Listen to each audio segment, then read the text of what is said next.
if you have occasionally have I think we're all in agreement.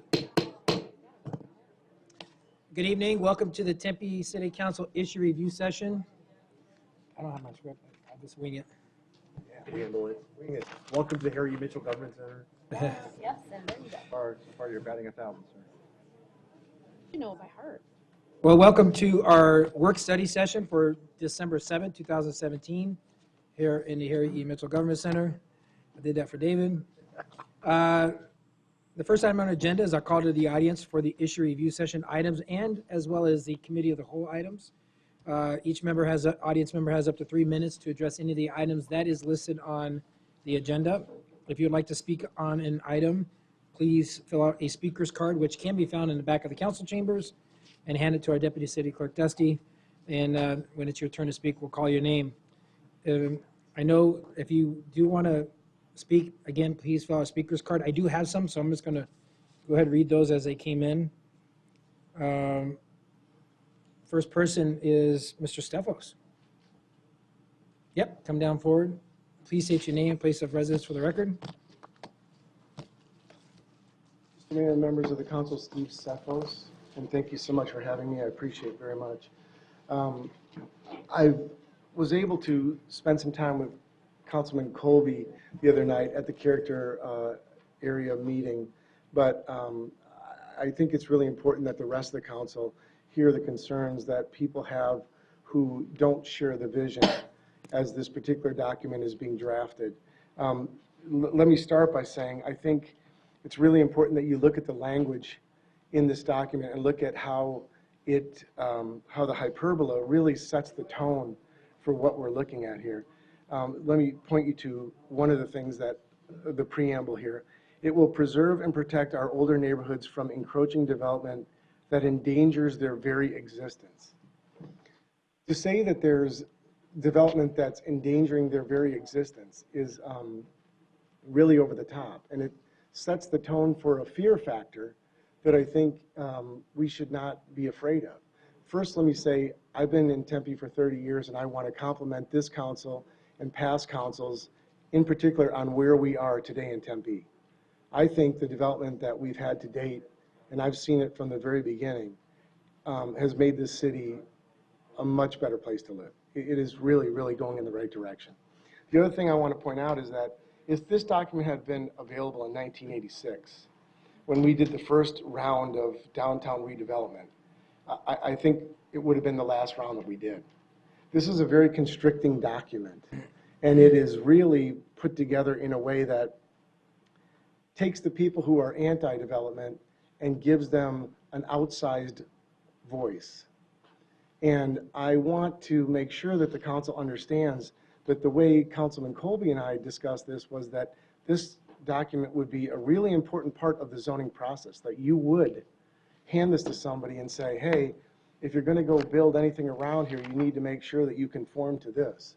I mean, the hoops that we as developers, and I have not developed very much, but the hoops that we're going through now to add another layer, and then I hear we're going to have an urban core plan put together, and you take those three things and put them together, and I think what you have is an almost impossible situation for people like myself who have properties in Maple Ash, have had them for 30 years, and look to the future of what those properties can be. Specifically, I might refer you to page 59, and I won't take up a whole lot more of your time, but if you would look at page 59, if you have it with you.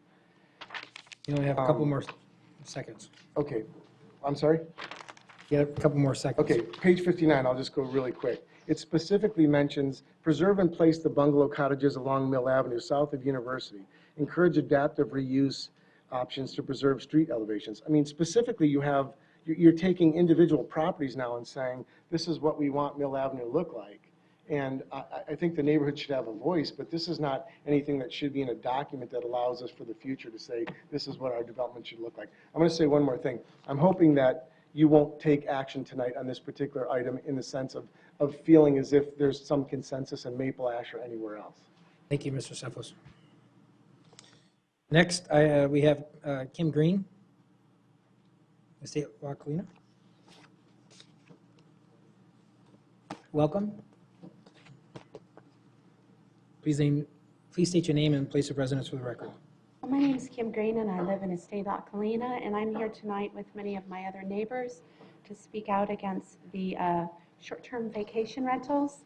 I've been with Kobe at one of his meetings already, and we are having quite a problem at 8648 South Holbrook Lane, where he's turning it into a 10-bedroom Airbnb. And I'm not turning it into a 10. no, no, I'm sorry, Guam is turning it into an Airbnb. Until you said that, that's what I thought you were saying, yeah. And totally against it. That's not what our neighborhood's about. We're a lovely neighborhood, and we don't want 10-bedroom Airbnbs there. Thank you. Thank you. Next is Art Latchford.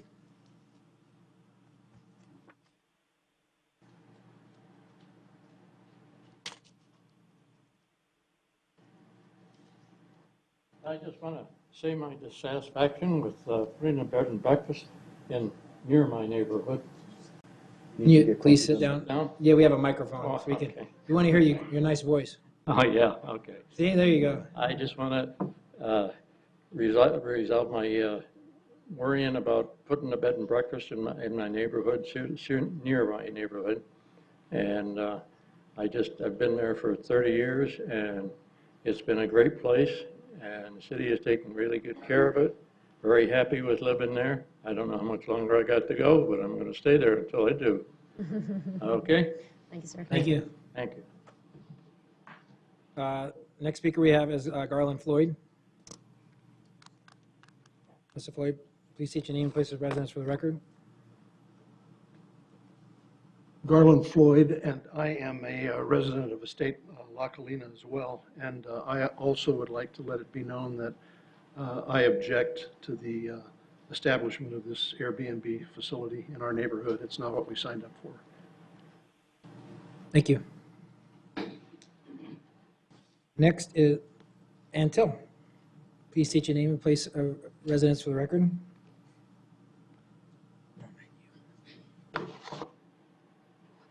Hi, my name is Ann Till. I'm an engineer at General Dynamics, and I've lived at my Tempe home at 1935 East Meadow Drive for 22 years. And I'm also concerned about the short-term vacation rentals. I'm actually scared for our neighborhoods because this home that they mentioned, was recently modified to eliminate the dining, living, and family rooms to create a 10-bedroom hotel with a fully paved front yard with many loud and disruptive events and street parking issues and an absentee landlord.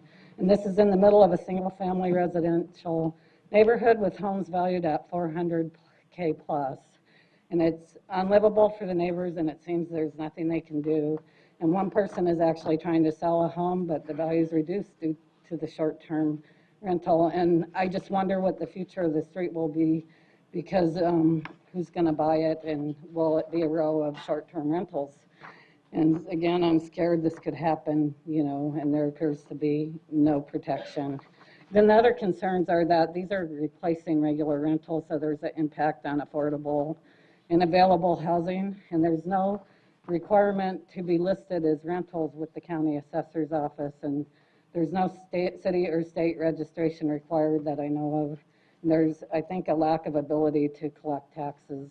There's no way to contact owners for recurring issues, and the majority of short-term rentals are used for that purpose all year long. There's no standard rules for behavior, and damage by vacationers to neighboring properties are not the responsibility of property owners, nor is there any obligation to provide guest info. And then the police and code enforcement have less impact because there's different people there all the time. And some of the properties have beds to accommodate anywhere from 1 to even 20 people, which is unsafe. And the nightly rates are high enough that property owners may not care about complaint fees. And block watch programs are useless because you don't know your neighbors. And so I hope that the council will form a group to study the issues so that home usage can't be abused, and work with other municipalities in the state to add neighborhood protection, and also consider residential code and ordinance changes to limit what can be done inside the home, such as maybe limiting the amount of living space and bathrooms compared to bedrooms, and disallow unreasonable number of bedrooms. Maybe even have occupancy limits and limited yard and street parking, or limited event resident large events per resident per year. But anyways, you know, I understand that most people don't abuse, but abuse can be so devastating that protection, I think, is needed in these circumstances. So, thanks. Thank you. And I just want to clarify for all those that have spoken on this particular issue, it's on our, it's on our it's on our committee of the whole items. We share your concerns. Unfortunately, we have been preempted to date by our state legislature. I would also urge you to contact your state representatives because they have pretty much dictated how we can regulate these, but we are looking at forming a working group to see what we can and cannot do within our realm. But if you could get the support from your neighborhood and your residents to really talk to our state legislators, that would be very, very helpful. And then we could talk afterwards. I'll try to reach out to a lot of you. I know Councilman Granville has as well, because this isn't, it's not just this neighborhood. This is a bigger issue that's why we're trying to discuss it. But I'm just, in full disclosure, we don't have any regulatory because we've already been preempted at the state level. That's why we always talk about how important local control is for cities. I just wanted to let you all know that. Next is Mr. Amorosi. Phil? Thought I saw you. Welcome. Please state your name and place of residence for the record. Phil Amorosi, 1432 East Cedar Street. Maybe I can come up with some things to help you protect neighborhoods instead of just going after the SB 1350. I know there was a subcommittee group that was looking at protecting student housing, and they mentioned about 5-bedroom, not to build any more 5-bedroom student housing complexes. Well, let's just make that across the board, whether it's market rate or student housing. Let's just say no more 5-bedroom units. Just make it a 4-bedroom maximum in Tempe for everybody. That way it's fair. There was also a memo that was from the staff addressing accessory dwelling units, and that was given out to the DRC, of which I'm a member. I'll make that statement here. On there, they said that there's no limit to the number of bedrooms allowed in residential dwellings. So why don't we create maximum based on square footage, so somebody can't take out their living room, dining room, or kitchen and turn it into a boarding house. Now, the other way we can do that, instead of making a maximum of bedrooms, is let's say we can establish minimums on the living, dining, and kitchen areas. So that way they have to have those. They can't take them out, whether it's they just want to have a living room and a kitchen, or a living room and a kitchen, or a dining room and a kitchen. So if it's a 4-bedroom house that's 3,300 square feet, then you just say that they have to have 1,800 square feet set aside for living, dining, or kitchen. So that way you're limiting their total amount of space that they can turn into bedrooms. And it's a quality of construction in Tempe. In Tucson, if it's a rental property, that's whether it's long-term or short-term, has so many calls for service, and they get cited, then their use permit gets pulled. I think we should do that here. If there's more than 5 unrelated people staying in a house, it's zoned R1 through 6 residential, why can't we say that's considered a group dwelling, and group dwellings are banned in single-family neighborhoods? Mark, are you still president of the League of Cities? I'm still on an executive committee. Yeah, I'm On the executive immediate past committee. president. Because when this Senate bill went through last year, I noticed that the League took a neutral stance on it instead of fighting it. I'm one of, Marge, how many under 30? And Right. we tried. I mean, we are against it. And ironically, in full disclosure, one of my colleagues who happens to be the mayor in a city in north part of the valley, Fountain Hill is not the name, you can figure it out. She was complaining about the regulatory from the legislature, and she happens to know someone that's pretty close to her in the same household that was the main sponsor of that. So I think we're going to see hopefully a change in upcoming. I don't know to what extent. Well, I would say, if But you're yeah. on the executive committee, then you guys need to lobby for tweaks, because Senate bills always can get tweaked. Bill, in full disclosure, I have.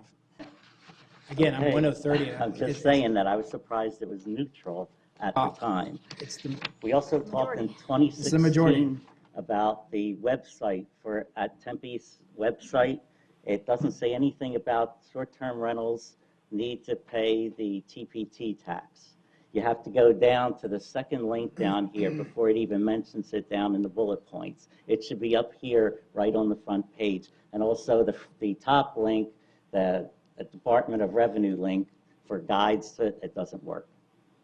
So we need to fix that stuff, because how are the property owners going to be able to do this without knowing about it? thank you, Phil. All right. Those are all the cards I have. Is there anyone else in the audience wishing to address us on any of the items that are on this agenda? Could you please get my attention? Yes, please come forward. State your name, place of residence for the record. Either individually. You're not coming forward? This is a time to have this conversation. So if you want to speak on it, this is a time to have your public input.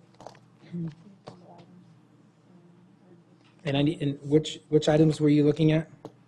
The short-term rental. Yeah. So here's my card. I've never done anything. No, that's like this okay. before. You're welcome, yeah. We'll go individually. Have it on deck, if you will. So A little bit of baseball terminology.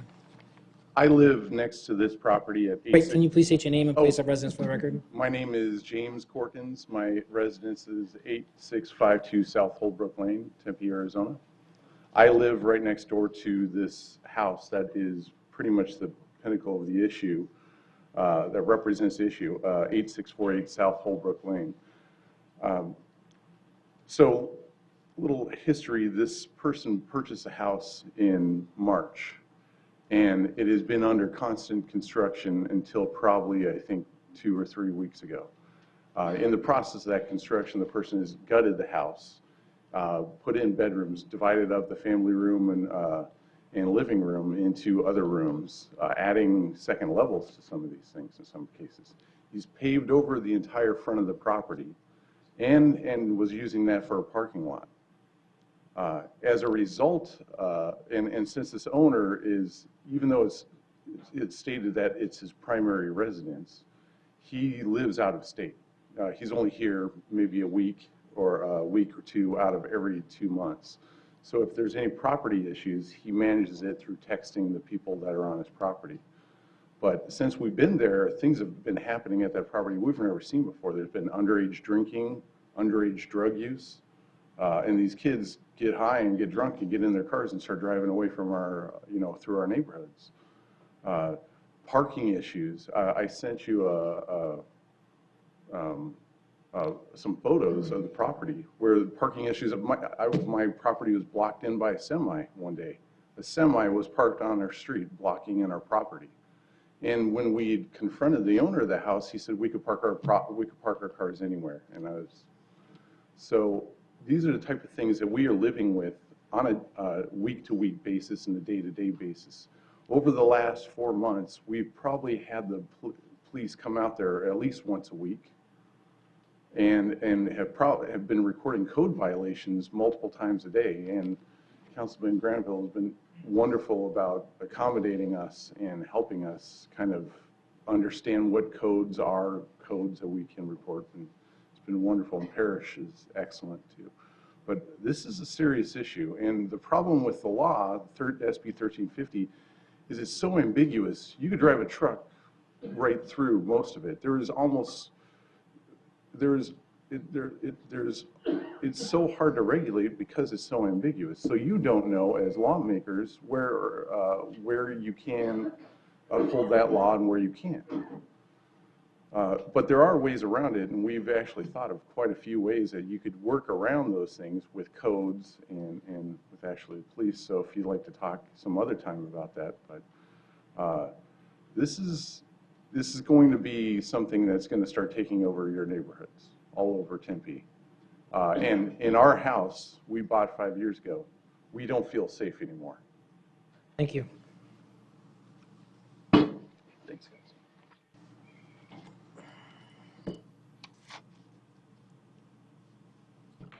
Hello, I'm Dennis Lemon. I live at 8651 South Los Feliz. Jim is my backdoor neighbor. In late July, my daughter was swimming in our swimming pool about 75 feet from the balcony of the upstairs bedroom of this house.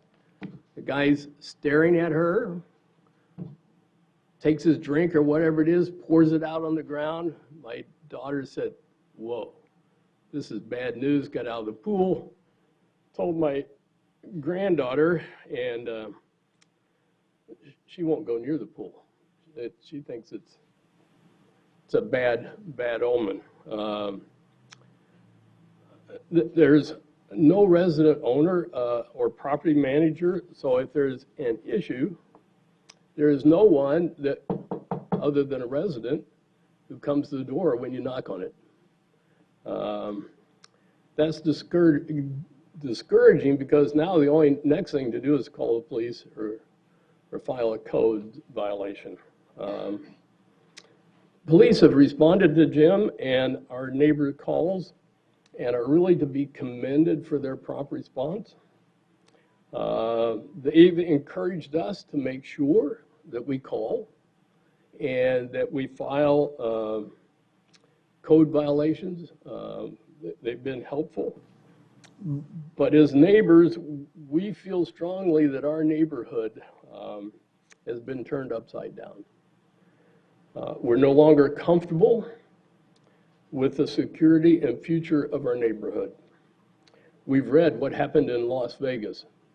We've read that San Francisco and New York are fighting quote unquote Airbnbs.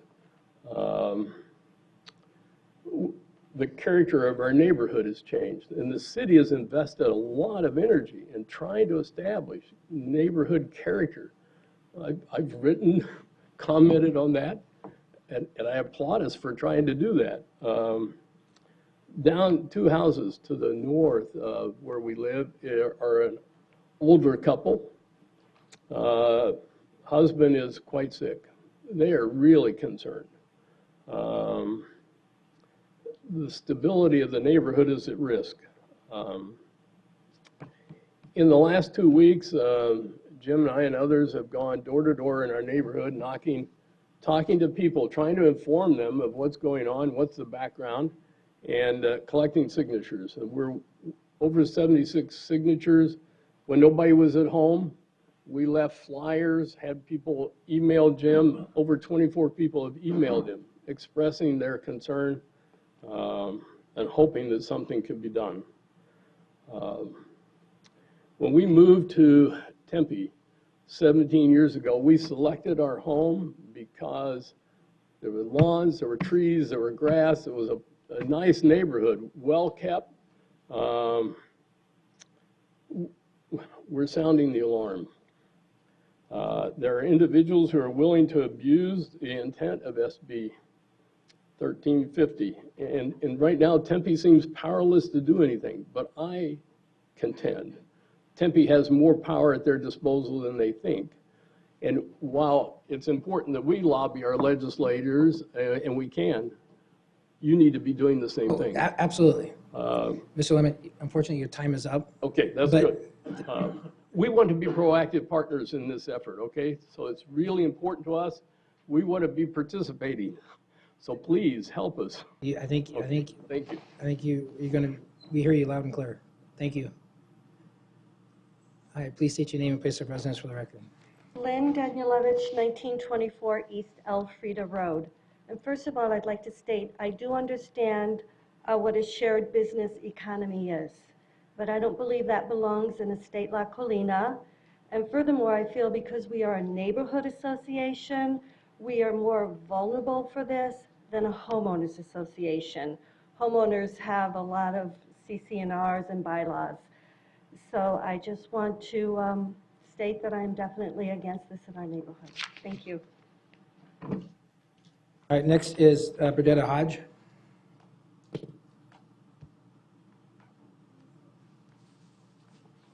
Please state your name and place of residence for the record. Hi, my name is Burdetta Hodge, well, Governing Board Member Burdetta Hodge, and I live at 2141 East Rosarita Drive. And I'm here because I want to do a collaboration with the City of Tempe for suicide prevention. I have reached out to Councilmember Keaton, and he's accepted my offer to try to help out. And I have the mayor who's actually going to be helping out. And I would love, because this is not just a district-wide situation. When we have suicides, it affects community, it affects everyone. So I'd hope that we could have a great collaboration with the City of Tempe, Tempe Union, Kyrene, and Tempe L all together to do that, and that's what I'm here to say. I just want to thank you guys for even taking the time to put that on your agenda. Thank you. Governing Board Member Hodge. Next, Mr. Stephen Klug.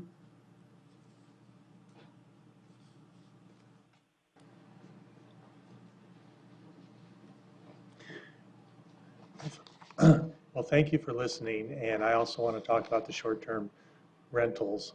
And I don't live in that neighborhood, but I'm afraid it's coming to a neighborhood near me or my neighborhood. I live at 1820 East Lemon Street, and I love the neighborhood. It does have different houses that are shared houses for university students. I haven't had any problems with them. But there's a little bit difference in the intent to possibly share a house for a semester with a few people and actually making a commercial businesses with 10 or more people and paving over the front lawn. That seems to be quite a difference to me, and I just came to lend my support to the people who are actually offering up what's happening there, and to hopefully we can come to a way to prevent this, while allowing the ability for people who are using the law correctly, but to actually take a stand against people who are trying to abuse a law that may be poorly written. Thank you. Thank you.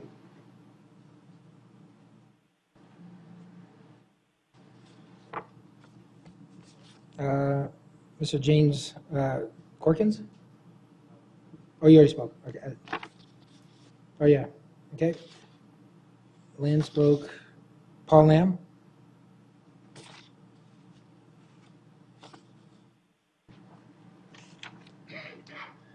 Hello, my name is Paul Lamb. I live in Glendale, Arizona, so don't hold that against me. But my mom lives across the street from this Airbnb house.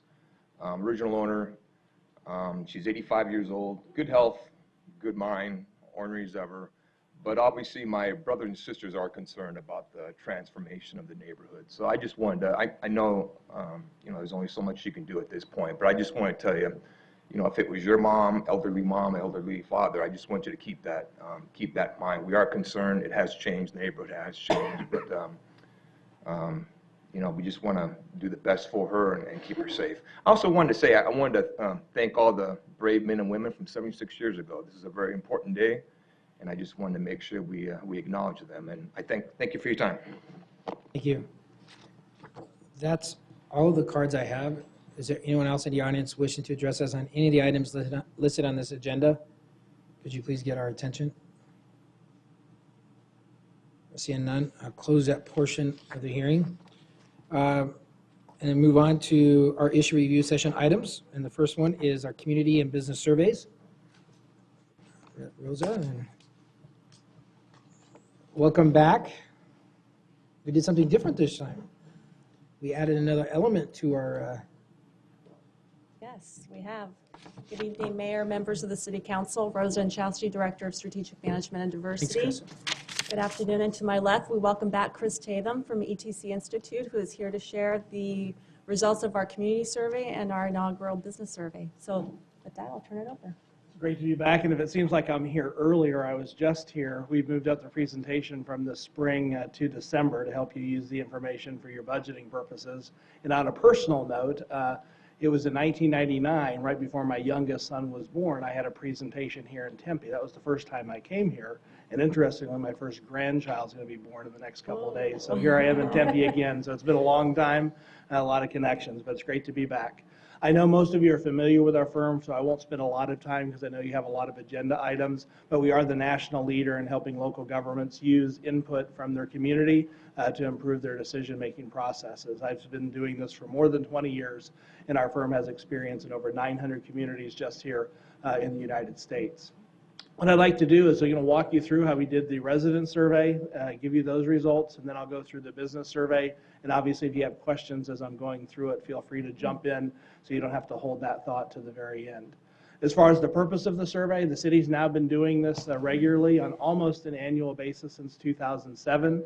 You use it as a guide to make sure that you're using input as part of your budget decisions, and also to evaluate are the programs and the services you're providing meeting the expectations of residents. We also use this to kind of track your performance against other communities, and Tempe has consistently set the standard in that arena. As far as the methodology, last year we adjusted the methodology a little bit so that we could assess the results by character area. The survey itself was essentially the same. It takes most folks about 15 minutes to complete. We have very few people do it by phone anymore. It's typically mailed out, and then we do follow-up by email with a link to a website rather than actually calling people, or we'll leave messages with the web address. Our goal is to get 100 respondents from each of the character areas. We exceeded that. We ended up with 882 respondents, but we did get at least 100 from each character area. So if you actually want to look and see how do people in this character area assess what are their priorities, you'll be able to do that. We also geocode the data, so we can create maps and your staff can use it for a wide variety of purposes. And as I said before, I'll have a few comparisons in this report, but there's more detailed comparisons of how you stack up. And this year we've added some similar communities. I think one of you had requested that, so I picked 10 cities that I thought would be a good benchmark pool for you to help guide that process. This map just shows where people live who responded to the survey. And as you can see, this change in methodology has given us a more uniform distribution. So we used to have more people from the south responding and not enough participation from the north. And so now all areas of the city are well represented. With that said, let me jump into the big conclusions. Number one, and it probably shouldn't be a surprise to you, but overall satisfaction continues to be very, very high. 82% of residents were satisfied with the overall quality of city services. And for you, that might just seem normal. The average community, it's only 49% are satisfied with the overall quality of local government services. That means you're 33% above the national average. You're one of the elite communities with regard to meeting expectations. And even my hearing people come up and discuss with you, it seemed much more collaborative just in the way they're approaching you tonight with their questions. I thought that just really indicated that people here trust your leadership and they feel that you're partnering with them as you move things forward. But with that said, there are things and opportunities to do better, and based on the questions I just heard, it's not a surprise. Neighborhoods are something folks want you to take a look at. They want you to continue to focus on safety. Police is important. But interestingly, economic development and business development are also important to residents, as well as taking care of the infrastructure. I know most of that's not new, but it's good to do a survey like this just to reinforce, given the fact that you have hundreds and hundreds of priorities, that these tend to be the things that are consistently at the top of people's minds. As far as the assessment of their overall positive view of the city, the reason I can say that is when we ask a lot of questions, and I'm not going to go through all the data tonight due to time restraints, but when we ask people their overall satisfaction with the quality of city services, what you see on here is blue is positive ratings, the white is more of a neutral. People don't actually say I'm neutral. It essentially means they're okay. They know about it, and they give it a 3 on a 5-point scale. 1s and 2s, which are shown in red, are essentially negative responses. And you can see 82% of folks were satisfied with the overall quality of services. Only 6% were not. So that means for every person that doesn't like the way the city's performing overall, there's 13 to 14 people out there that actually think you're doing a really good job. And you can see across the board in pretty much every major area that was assessed, you get very good ratings.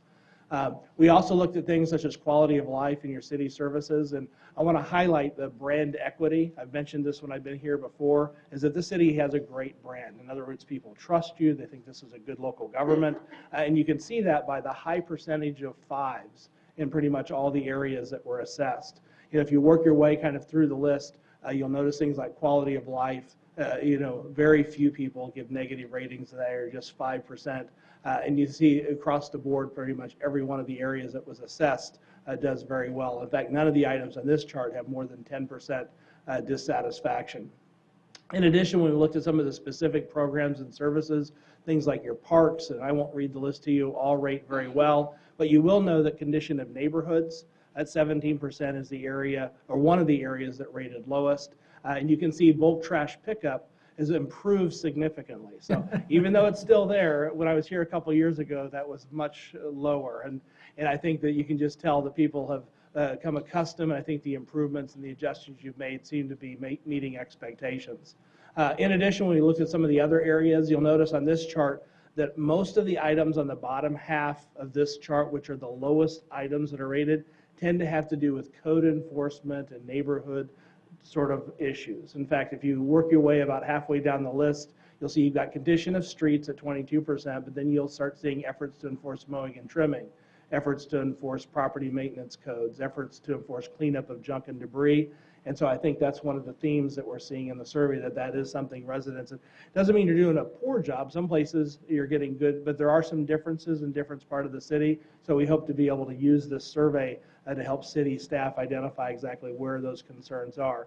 And I oftentimes get asked, is it the lack of enforcement, or are we enforcing too much? The only thing I've ever seen is whenever you step up enforcement, ratings go up because most people are not violators. The tough part is, as council members, what are you going to do for that one person who calls? And so if you do step up enforcement, you have to be able to follow through with the actual issuing of the citation and carrying through. Otherwise, if you tell people you're going to step it up and then you don't, you actually create mixed expectations, and that can hurt you. So it's important, if you do step up, which is usually the way to improve the ratings, you've got to follow through with the actual issuing the citations, even if people don't like it. But just remember, there's usually one person on a block that 20 other people are concerned about, kind of like the issues we're having today. And when you step up and give that one person to mow their lawn, it makes the other 20 feel a lot better. Some of the other things that we looked at that stand out, you'll notice that you rate better than internet service provider. We have that. That's not a city service. That was one of the lowest areas rated on the survey. But for things related to the city, you'll see condition of streets and neighborhoods had a 20% dissatisfaction rating, about halfway down, and then management of traffic flow at 27%. And I'm going to show you the business survey results in just a moment, and you're going to see a lot of consistency with the results on that, with what residents said.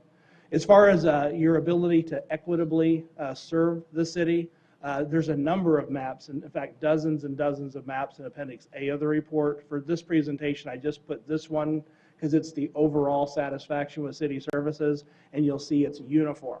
All areas, all character areas, all 8 have essentially the same rating, which is why they're all shaded the same color, which means you're doing a good job of not neglecting one area at the expense of another. And there have been times, even historically, where we saw some differences in the shading, but it's probably the most uniform it's been for a long time, which is really a good finding.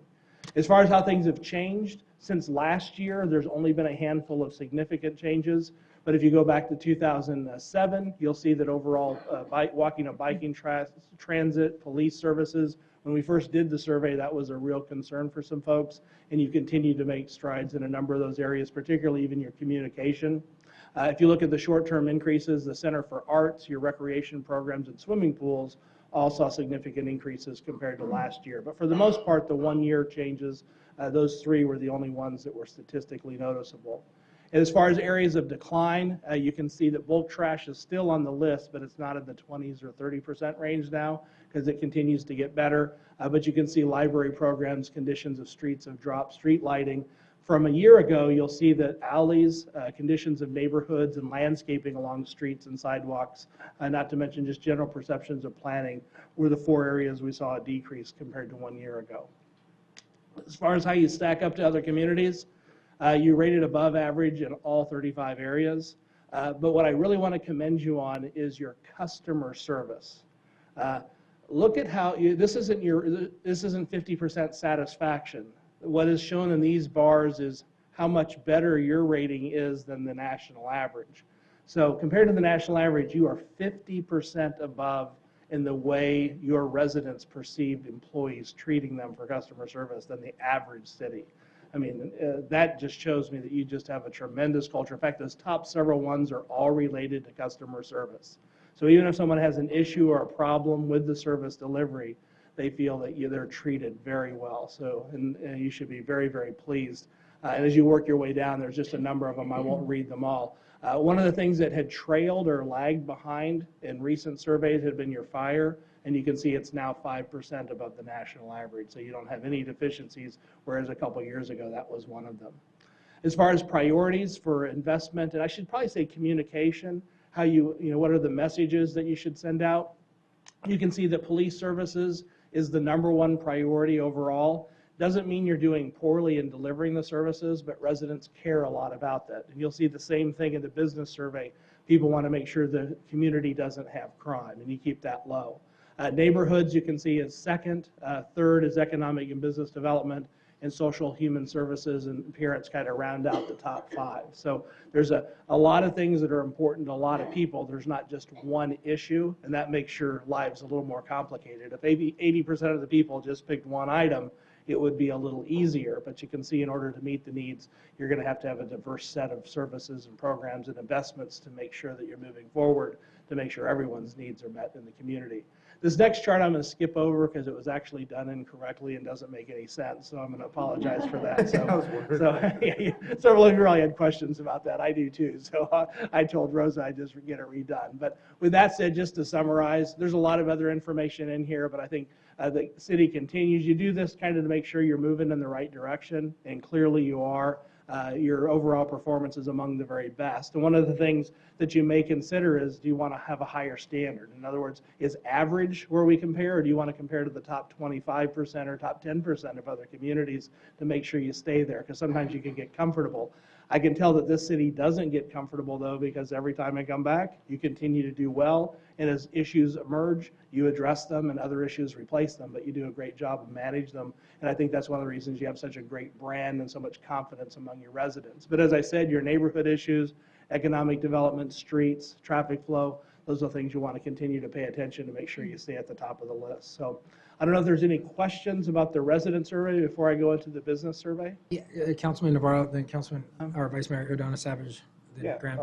Thank you, Mayor. And first off, thank you. I mean, obviously, this is a great tool for us every year, and it really gives us a guideline on where we're at. And it's funny how I've talked to other cities and close to us, they're like, I don't know if we do this all the time. And it's kind of disheartening, actually, especially when we work for another city. Anyways, but you're talking about the survey and how you deliver the survey. Can you just explain briefly, how do you get people to get engaged? Sure. Initially, what we do is we just randomly select, I can't remember the exact number off the top of my head, but we'll select residents from all residential addresses in the city for the sample. Then the first step is we actually mail them a survey with a cover letter that tells them it's important. Most people in this community by now are probably at least somewhat familiar with the fact that you do this, which helps. And then what happens is a few of them, maybe 5 to 10% will actually fill it out. Another 20% will put it on their shelf. The rest will throw it in their trash. What we then do, though, is because people got the initial survey, we then do follow-ups by phone and email. Most people don't answer their phone, but we can leave messages and remind them that they got it. We also send emails. And we can't get emails for everyone, but we can purchase by matching from databases emails that correspond to certain addresses for about half the folks. And so by doing those follow-ups, we tend to get the response rate. And then we target it in the neighborhoods or the character areas if there's lower response, or among demographic groups like Hispanics or younger people who are less responsive. In other words, seniors responded at about a 3-to-1 rate compared to people under 40. And so as a result, we'll have to select or oversample younger people to make sure they're represented. And those are always one of the challenges, obviously, with surveys, is getting people to really be involved and fill them out. And to your point, yeah, they kind of want to, but hold on a second, maybe, let me get to it, then all of a sudden it's gone. And I'm always, looking for new and better ways to challenge that system, so to speak, either through text messages or some sort of new way of getting that information out to get people engaged. So I just say, first off, kudos, thank you for doing it, but always, and that's for us too, what other resources we have out there to get that. And that's one of the reasons we had to shift to emails and doing things more online, because we used to do online surveys, but nobody would do it. But over time, the key thing isn't just posting it online, it's being able to send someone a note with a link, and then you basically appeal to their civic consciousness that this is a good thing to do. Yeah. And in addition, I have to give some kudos to Chris. He keeps in constant communication regarding how many surveys have been submitted and kind of what the distribution is looking like. So then we work with Nikki and Chris Baxter to send out and push messages out reminding people that the survey might be in their box. Please fill it out. And here's why it might impact you. This is how we allocate budget resources and things like that, just to make it relatable to the public so they know that their voice does matter in the decisions we're making at the city. And I definitely love the why, because sometimes you just like, here, please fill it out, but people want the why, and that's information. Just one other thing, you said about other cities, you added that in there. Can you go briefly over on the differences, or what cities around us or cities similar to us?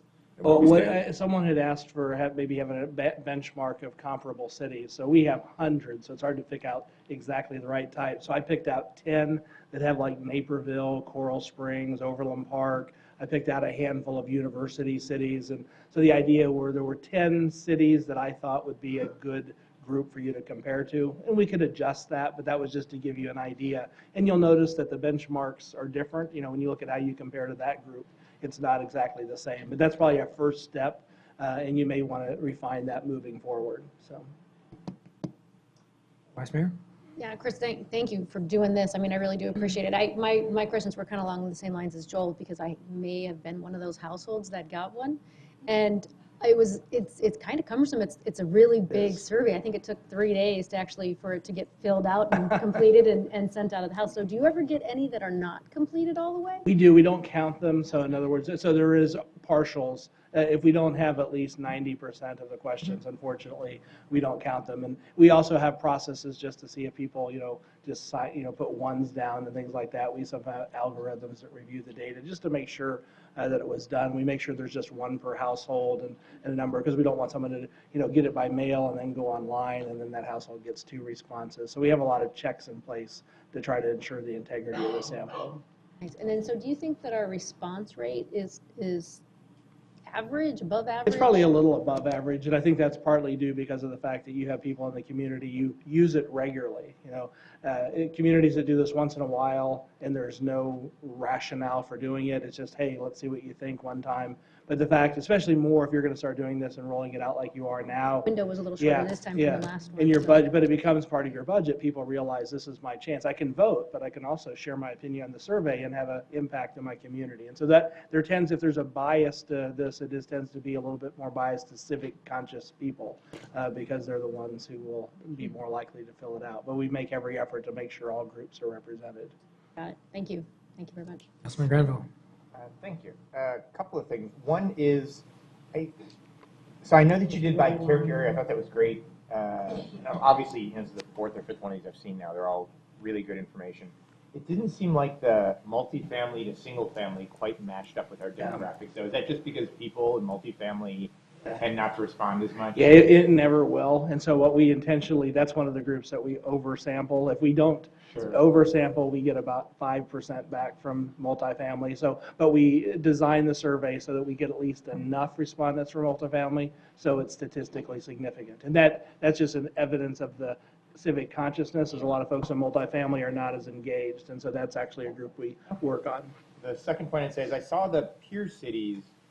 They were definitely different scores, right? We still scored very well, but not 50% above, which makes sense. I mean, if you're comparing a city of 165,000 to Detroit or to Los Angeles or to, Fort Lauderdale, that's a very different experience being in that city. And so what do you think is the path forward for us to start, instead of comparing ourselves to Los Angeles or whatever, comparing ourselves to the people that are truly comparable? What would be the way to do that, do you think? One thing that's, rather than doing it to just a group of cities, I talked to Rosa earlier about this, is you could actually set targets. Like we want our goal to be in the top 10% of cities in these areas. Maybe we want to be above average in these areas or in the top 25%. So rather than having it, we can basically identify, here's the top 10% performers, here's the top, and so that's a. I would assume that as the city gets larger, its scores go down. Not necessarily. So, yeah, so Wow. City of Olathe has grown from, 85 to 90,000, 15 A years. city of like 1.7 million versus a city of like 30,000 because everyone Yeah. knows everyone, you wave to them at the store. Depends on the city. Places like San Antonio do extremely well. In fact, they outperform most medium-sized and smaller cities. So it just depends on the community. Whereas on the other end, there are some very poor-performing tiny cities. Some of the worst performers we have in our database have fewer than 10,000 residents. So Don't name names. Yeah, I won't. Yeah, I won't. They won't do their survey Okay, anymore. so if I do. I guess my request to you would be to continue to refine what we should be measuring against. And then the last thing I would just add is, do you do that score? The lowest score of any of them was actually the internet provider. Have you asked that question to other cities just to see how we compare to other cities? It's one of, I could put a sort of we've asked that in other cities, but it's not part of our national survey, so it's not empirically that number. But if you're interested, I could probably pull out a few other surveys. I'd be curious just to see it. Yeah. We can give it to Rosa to circulate to us, as well as sort of the geo coding of that, so that we can forward that to all of our partners sure. and say, look, these are areas where you might want to, provide a little different service. I appreciate that. Chris, I want to thank you personally, because I think this is, every year we obviously take pride in this. And I think it's really striking, and it says a lot, because not only we always did in the residents and neighborhoods, but we're actually incorporating the business side too. And that's something, I don't know how many other cities have done that. I'm curious to get your feedback on that. And then the other part is, I think you really see that we use this as a measure when we go through our budget, which is why we're looking at it now and saying, what are the priorities? What strategic priorities does it fit? I'm just impressed, not with just this council, but our staff. I mean, the response from our residents regarding the customer service levels. I mean, we're in that business. We get it, but that's something that's good. And I hope, Angie, I know we're doing this on a public forum, but it's really important to take the time to let our employees know, because without employees and a team effort with the vision from us setting the policy level, the vision of where we want to go as a city, and the staff help us implement to where we want to go, this is just a really good measuring tool to get to where we would like to get. And obviously, we always want room for improvement. We're not going to ever be satisfied, so we're going to challenge, the upper echelon, like what can we do of the top 10% cities, and I'm sure that's going to come up. But I just, I think this is something that's good. We're not going to rest on our laurels. We're not going to, get lazy or just sit with the status quo. We're going to continue to try to improve. And I think that speaks volumes, and that's what our residents really want to hear. Mayor, if you'd like, I don't know if you'd like to transition to the business survey, and I could probably answer a couple of those. Except we do, but Councilman Spry has a question. I just wanted to highlight one quick thing that I know Colby just brought up, but just to drive the point home, that our residents are more satisfied with traffic in the city of Tempe than they are with their internet service provider. Just wanted to drive that I didn't pay him to say that. key point Literally driving. home. Yeah. They're They're more satisfied with driving in Tempe than they are with their internet service All provider. right. There we go. So here, the business survey, we do probably 20 of these a year. We've probably done 50 to 100 over the past few years, but we don't have a national survey, and we don't have the same kind of robust data. So comparisons we can provide, and each community does them a little differently than others. There's usually a committee of chamber folks and other folks that designs it, which kind of limits the comparability. And there's benefits to that, because that way the data has a lot of value to others outside the city, especially when you're talking to businesses. So this survey was actually put together by a group that was led by the city. I helped provide some advice as far as the design of questions, gave them samples from other communities, but ultimately it is really tailored to your needs and the needs of the people who are on the group. And it really is your first shot at what the business community thinks. And what I find is it's often the same case as most cities don't know who their businesses are. You rely on the chamber a lot, but when only a small percentage of business are part of the chamber, it's really hard to know what everybody else is thinking. And oftentimes your decisions to support or encroach upon the business community can have the opposite effect on residents. And so if you don't know what the businesses think, you can make a decision that helps residents but hurts businesses, or vice versa. So this helps you balance that process. This survey, we selected a random sample of businesses from all known businesses in the community. We selected that from info group They're like a Dun and Bradstreet. They're a vast marketing source of information. So it's probably not a perfect list, but they were able to provide us with several thousand contact information.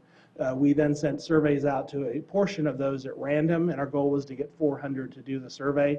We ended up with 430, which was great. Results aren't perfect, but they have a margin of error of about 5% or less at the 95% level of confidence. We looked at some things that I thought I'd share with you as far as the types of businesses. You can see all types were represented. The other oftentimes is someone doesn't think they fit in the nice box. There are some nonprofits or faith organizations that responded, but you can see retail is dominated, then you have health, professional, scientific, and kind of works its way down. We also looked at how many years they've been there, and we had, if you see that over 20% had been here 5 years or less. In fact, 7% had been here less than a year, and you can see you have about 15% over 30 years. So you have a nice distribution by years of operation here in Tempe. You'll see that the majority of businesses are smaller, and that's expected, but the 403 businesses that responded to the survey collectively employ over 17,000 people here. And so we had good representation. You can see 6% of the respondents had more than 100 full-time employees, and that represents about 24, 25 businesses in that category. So good representation from all sizes. One of the things I found most interesting, though, was who the customers are of your businesses. In most communities, the businesses serve the people of that community or customers in that community or immediately around that community. And you'll see 24% of the respondents said their primary customers were here in Tempe. But look at how many folks are selecting or focusing on customers outside Arizona or overseas. Collectively, it's almost a third. And why that's significant is that means those businesses could probably go anywhere.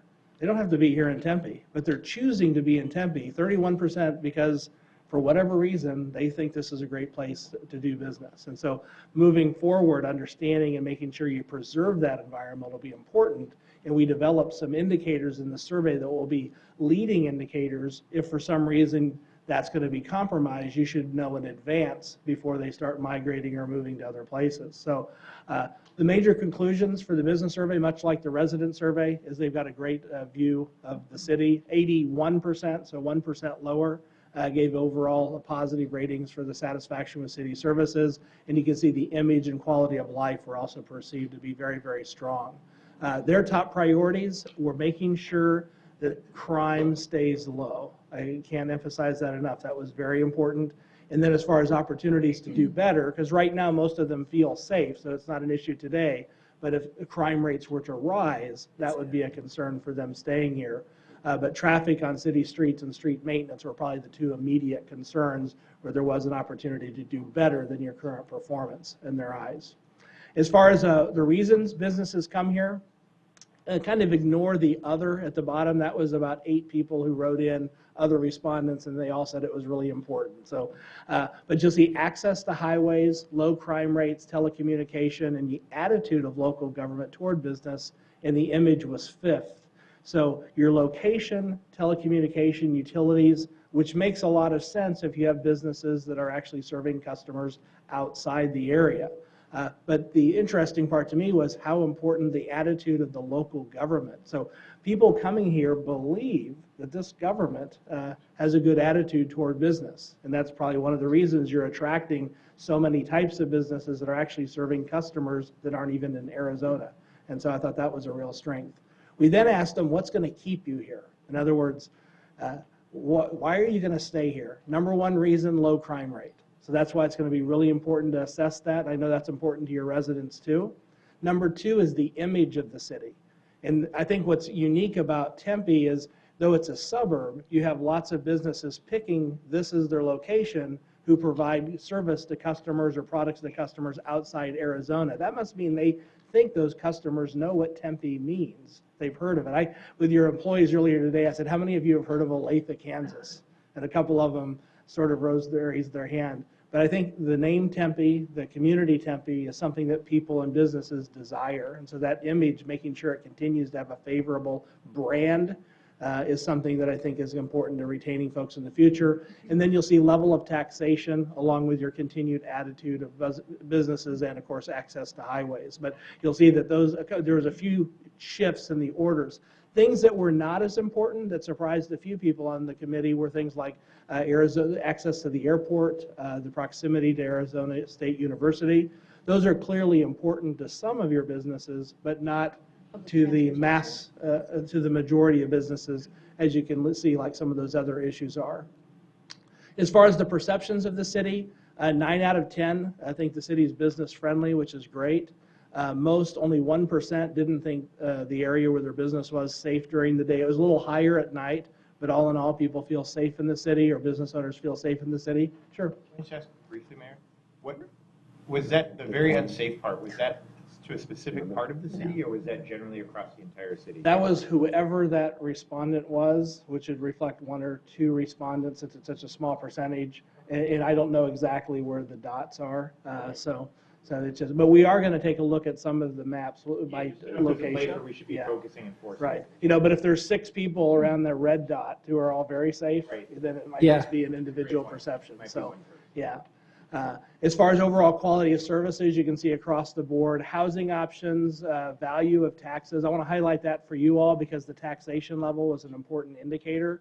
Only 10% gave negative ratings now, over 60% gave positive. So from your business community, by a 6-to-1 ratio, they think they get good value for the taxes they pay, and that's a real strong position to be in. You can safety, new development, quality of life, image, is at the very top. And those are you hope they stay like this moving forward. In addition, unlike the resident survey where residents had a lot of concerns about code enforcement and appearance issues, you'll see that businesses actually felt pretty good about things. If you take a look at this, only 7% rated at average or below average, and we'll be able to do the same thing and kind of mark where they are. But I looked at a few of the maps on the resident survey today, and what was interesting is there was an area in the north central that was blue.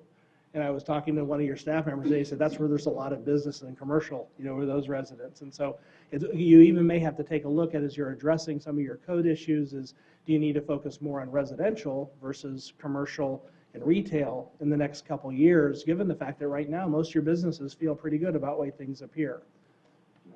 Yeah. It's actually quite ironic when you look at our actual, how we're doing related to code enforcement. 3 out of 4 businesses have a code violation, and only about 1 out of 8 residents do.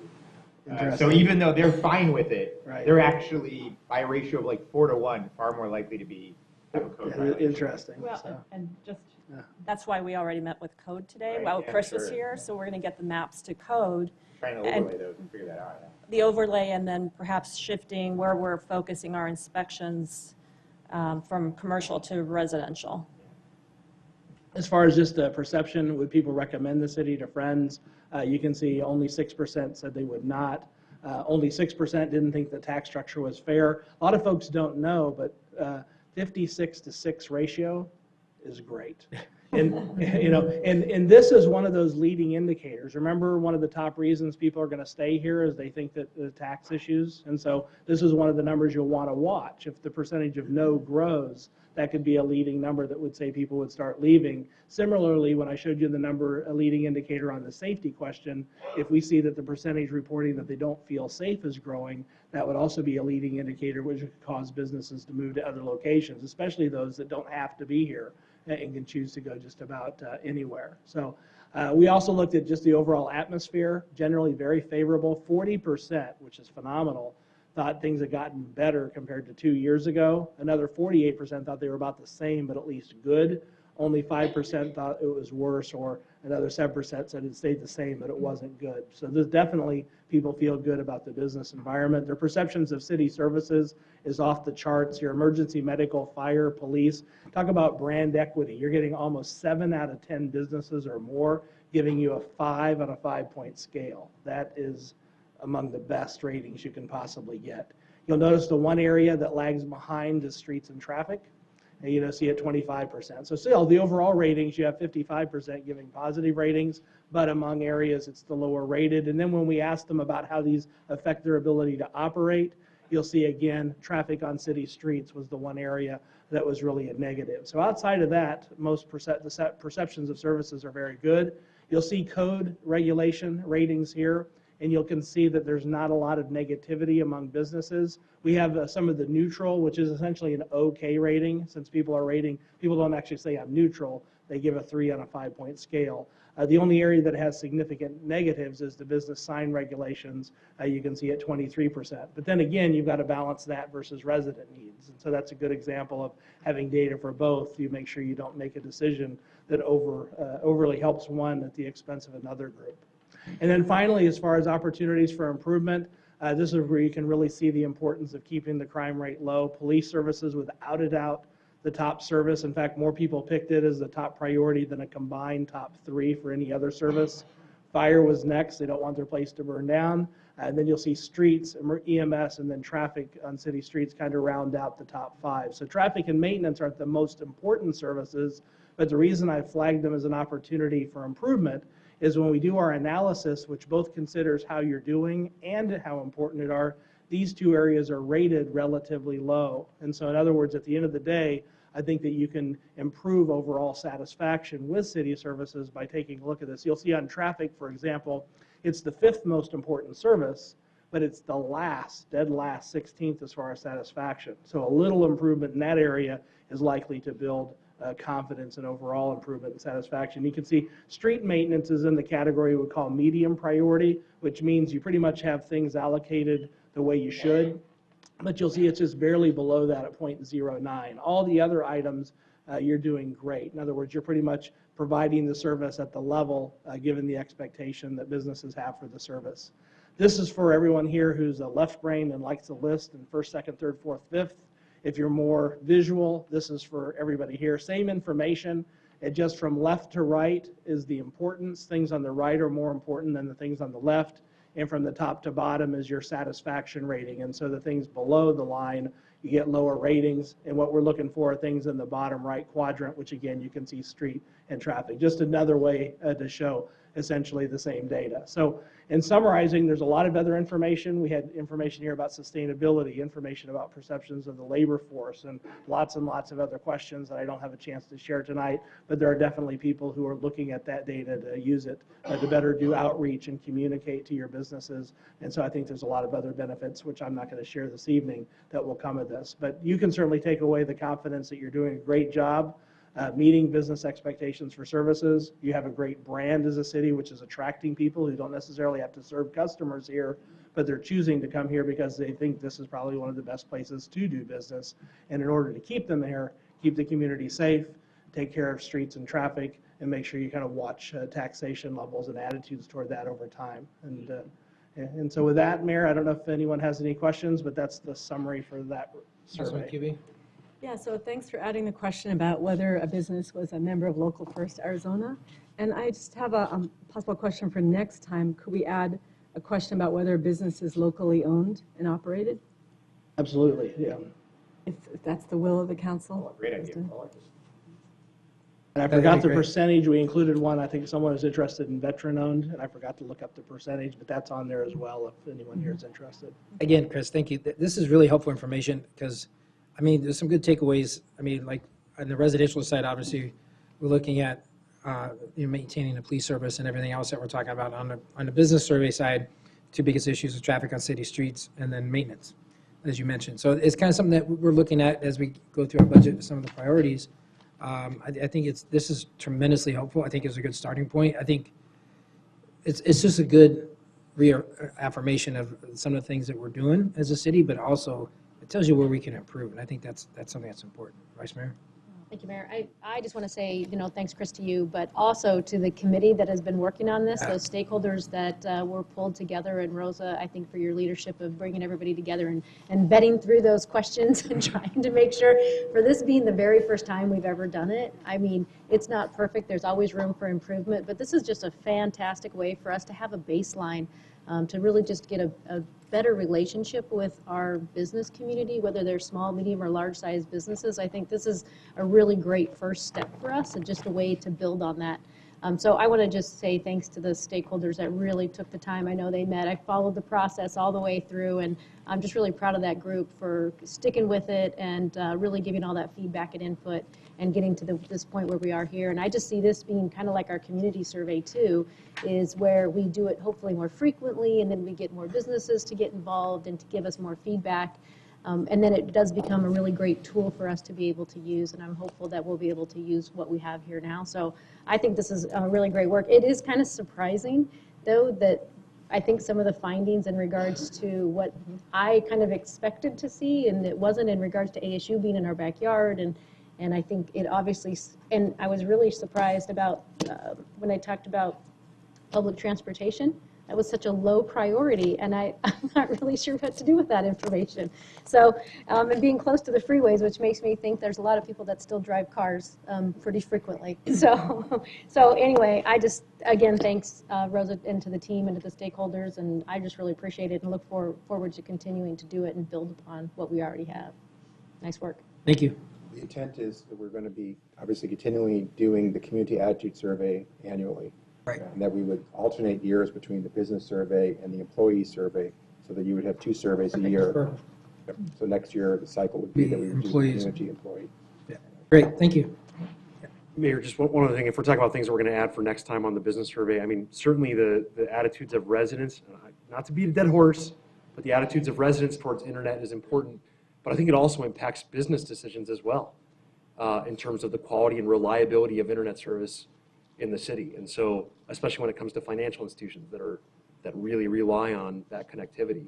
So I would really like to know what the impressions of the business community are about. I mentioned infrastructure, but I guess that could probably Yeah, but the infrastructure question a little bit big. water, garbage. You know, it's Didn't have a them big rate it. umbrella. Yeah. So that's why they came, but we didn't have them rate it. So that's. Yeah, I appreciate that. All right, thank you. So I would just say though too, Rosa, I like the idea of having the stakeholders be involved. I don't know if that's something that, you know, Andrew, you thought about what that looks like in the future, but food for thought. I'm very happy to somehow keep them involved and engaged in that. I think it's just really important too.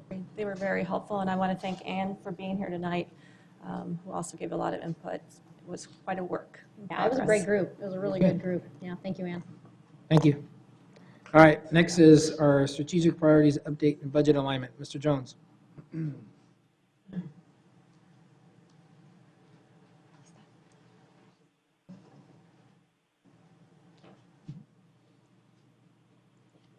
Thank you, Mayor, council members. Ken Jones, Deputy City Manager.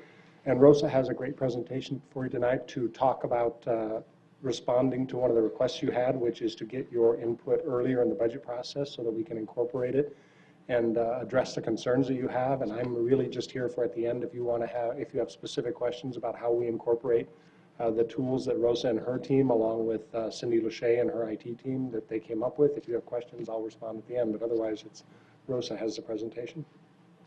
Thank you. Thank you. So this will be fairly quick. This is really a response to the requests that we had from all of you regarding, actually a year ago, when you expanded our office to basically start the citywide strategic plan. How do we create greater alignment between the mayor and council, the workforce, and more importantly, how do we allocate resources that fit in with all of it? So just a quick history for those in the audience. What you have in front of you are refined performance measures. As you recall, we started with 102 performance measures. We actioned down now to 99 as we anticipated, and we probably are anticipating further refinement that lowers that number. As people are working their performance measures, they realize some things are overlapping and can become strategies under performance measures. More importantly, what we've seen is less silos between departments. And that collaboration becomes one single focus on a performance goal, therefore collapsing some of those performance goals as a mutual goal. We expanded visual tools thanks to Stephanie Dietrich and her team. Creating the visual data has been very significant. As Chris just shared with you, the geocoding with the mapping, those type of visual tools are very important, not only to us as a workforce as we're trying to make decisions, hopefully for you also, but our community, for them to understand our operations. We launched Tempe Accelerates. So real quickly in your packet you received the Tempe Accelerates for this fall. Tempe Accelerates was basically taking one performance measure at a time, having that meeting here in the council chambers. Andrew, as a city manager, moderated. And what it is, a collective invitation to the workforce to look at each other's performance goals and give input. So we become very myopic sometimes with our own performance measures, and it's asking our peers and our colleagues to give us feedback on how do we improve and accelerate that. Just so you know, we've had about 60 to 70 employees attending those Tempe Accelerates. It has been a true education in our workforce. We concluded our partnership with What Works Cities. What Works Cities, as you know, was a Bloomberg Foundation. Mayor Bloomberg created a foundation to create greater initiatives from cities to use data in making decisions, especially for budget allocations. I can't say enough about the folks. They have been instrumental in giving us the guidance nationally. We completed our first business survey, which you just had minutes ago, and the alignment of the business community employee survey, which you'll see with Cindy's Lachey presentation of the tool. Council retreat follow-up, just to reiterate, we were asked to create an opportunity for earlier input from council on budget allocations. Update description of council strategic priorities, sustainable growth, which was in the packet. Thanks to Braden Kay, he updated that and received quite a bit of input. So, and create tool to review and prioritize, which we will showcase in just a few minutes. So we created, at your direction to Andrew, to create a tool that allows you to create some priority or hyper-focus on some performance measures.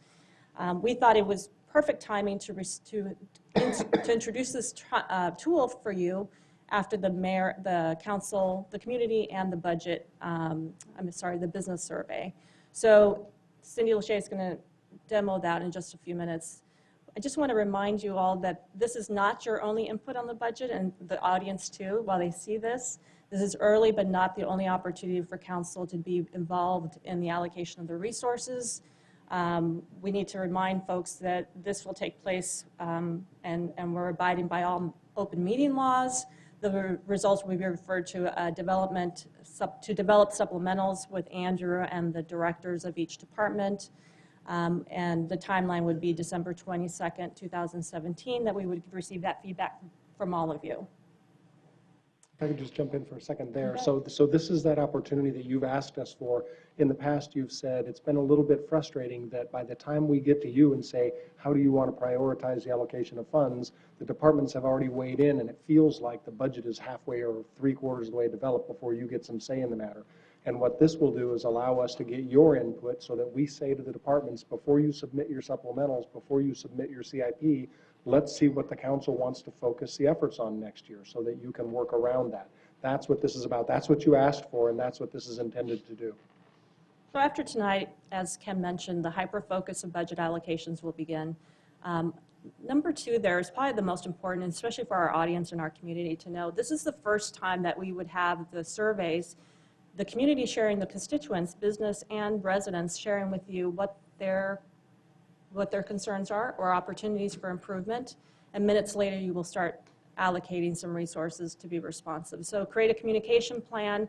One of the things that we talked to Chris Tatham is the importance of creating our communication plan with our community regarding our performance measures so people understand what we're working towards, but how does this circle back to them and their quality of life? So specifically through the budget allocation. We'll expand Tempe Accelerates. The goal is in the spring to invite the community to the council chambers, as we have with the workforce, to get their input on the performance goals that we do have, and hopefully some input and ideas of how do we accelerate those things for them. We develop strategic directions for performance measures is the next step also. The workforce, and I got to thank my colleagues who are sitting behind me, everyone's been working very fast and furiously to identify baselines and targets based on national benchmarks. We want to benchmark ourselves against things that are greater than us. We already talked to Chris Tatham. Some of the targets that you see in your packets are lower than what we're ranking. Basically, we're outdoing our targets pretty quickly. So we talked to him about perhaps expanding those benchmarks, as he mentioned, to the top 10% nationally.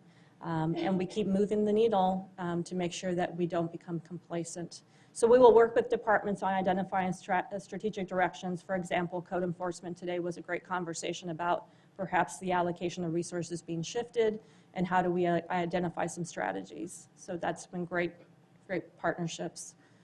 So with that, I think that is the end of the PowerPoint. And I wanted to introduce Cindy Lachey. If you haven't met her, she's an IT manager, has been with our city for many years. And when we received your direction to create a tool, we went to work and she actually developed this. And I don't really think she had a Thanksgiving break. So I really appreciate her work on this, and I wanted to make sure she received the credits. And she was going to demo this for you. Can you hear me? Yes. Okay, excuse me. We built this tool off of Peak Democracy, so it's actually linked on our website. And you will get an email tomorrow morning that will give you your login information. You each have a unique login. This particular topic, the council budget priorities, is a members only topic, which means only the council members will be able to go in and use this tool. You will also receive in that email instructions on using this, and it's very simple to follow. So you come in and you go to the topic, and you can see what you're going to be doing is you get a theoretical $100 that you can use to put your money towards one of the different performance measures. You can either put all $100 on one, or you can put $1 on each one, or however you want to distribute it based on the priority. Now, what we also wanted to do was when you went into the tool, we wanted to make sure that you could see how that performance measure was doing. So if it's in green, it means it's meeting its target. If it's in yellow, it's not meeting the target. And if it's gray, it's still under development. The other thing we wanted to do was call out if this was in the bottom quadrant of a survey, which means it's an opportunity for improvement. We highlighted that on the performance measure as well in red. So what you do is you get to go in and you're going to add your budget. And all 5 of the priorities are there. So you're going to expand. You can follow the dollars up here, your $100. Or you can see how you're allocating as you do it. So for example, under safe and secure communities, those are the performance measures that you're probably familiar with. The first one, yellow, is not meeting the target yet. The greens are meeting the target. The other thing we wanted to do is you have a hyperlink out to the portal, the performance portal that Stephanie Dietrich and her team have been working on, so that you can open that up and you'll be able to toggle back and forth between those. If you want to come down and see how a measure's doing, you'll be able to go in and look at that at the same time. So then you can come back in here, and what you can do is say, okay, I think that I need to start spending some of my $100. You'll notice I can put $10 on priority 108. And by the way, it said that this one was called out as a opportunity for improvement under the business survey. I can go down and see, for example, 122 also actually was called out in the community survey under condition of city streets and sidewalks, and twice under the business survey for traffic and street maintenance. So I may want to put $50 there. And you can see as I'm moving along, it'll tell me what my allocation is. So the caveat with this tool is you have to spend $100, no more, no less, in order to save it. So you can't come in and just spend $50 and leave it, but you can come in as many times as you want. So you can work through it, put in your $100, come back and revisit it as many times as you want, but the survey does lock down at 5 o'clock on December 21st. So, any questions? Yes. Is there a way to find out what our current allocations in this theoretical $100 would be? Like, for example, for, I don't know, item 1.22, which I can't read quite It's the pavement quality one. Yeah, I might know that I want us to do more than we're currently doing based on the feedback from the community survey and the business survey. But I might pick a number, but the number I pick might make staff think I wanted us to do less. So for example, I might say, well, I think that's important. We should spend $15 on that. But we might already be spending $20 on it. So now staff looks at it and they think, oh, you think we should start spending less on streets. And so is there a way to just, it could just be a simple printout, whatever. You could print this out and handwrite it in. I just need to know what more money looks like or what less money looks like compared to today. If I could respond to that, that's more of a budget question than a tool question. Oh, sure. So if we're going to take all of the results, and by the way, just to reiterate what Rosa said, we're making sure we don't violate the open meeting law. None of you can see what your counterparts are giving us until we bring it back to a meeting and show you all at once, so that we're not violating the open meeting law. So there is no current spending. What we're asking you is, if you wanted to advance a performance measure, where would you put money, the theoretical $100 to advance it? So depending on how, let's say 10 of them rank the highest based on council input. We'll come back with those 10 with more information. And what we'll say is, this is where we are currently performing in that performance measure. And we expect to reach the goal 20 years from now, based on our current expenditures. And then we'll give you some, hopefully we'll be able to give you some input, like if you spent another $1 million, you'd get there in 15 years. If you spent 1.5 million, you'd get there in 5 years. So once we get your priorities, we're going to come back and give you more information like you're asking. So let me ask you this. We're just not going to do it with every 100 of them. Yeah, fair enough. So in the case of the street one for 1.22, so if I left that at 0, I wouldn't be saying quit spending money on streets. Yeah. I would be saying don't spend more money than we're currently spending on streets. So in the future years, when there are no gray ones and they're all yellow or red, we assume that you've gone out and looked at that and said, the pace at which we anticipate getting to our goal, even though it's yellow now, is fine with me. That's what 0 means. That's what 0 means. Okay, that's the part I don't want to. I thought I had to sort of guess our ratios and guess which ones to add. No, we're looking for you to tell us, what do you want us to accelerate? Okay. Thank you. Thank you. Robin? Oh, Lauren? Yeah, so I had a question about perhaps adding an additional performance measure. And not sure if this is the right forum to discuss it or have it come back to a future meeting, but adding something about reducing poverty in Tempe. We know that 21.6% of residents are classified as living below poverty level, and it's 38% of children 18 or under. And I'm not sure what exactly, I mean, we know the baselines. I don't know exactly what we'd use to measure, but I'm wondering if we can consider that. And it's a broad goal, but we have broad goals. We want to reduce, we want to end homelessness, right, in our measure. If it's the will of the council, I'd like to see us come back with some kind of measure that would help us to, I mean, beyond just the census measure, which is every 10 years. Right. Right. That's And the obviously- closest thing we have to measuring poverty would be under the human grants. Priority 3. Yeah. So right now, I think they have it under a strategy of people with disabilities, and it's one of the categories that they're trying to advance. But we can speak to them absolutely and talk about the poverty level with human services.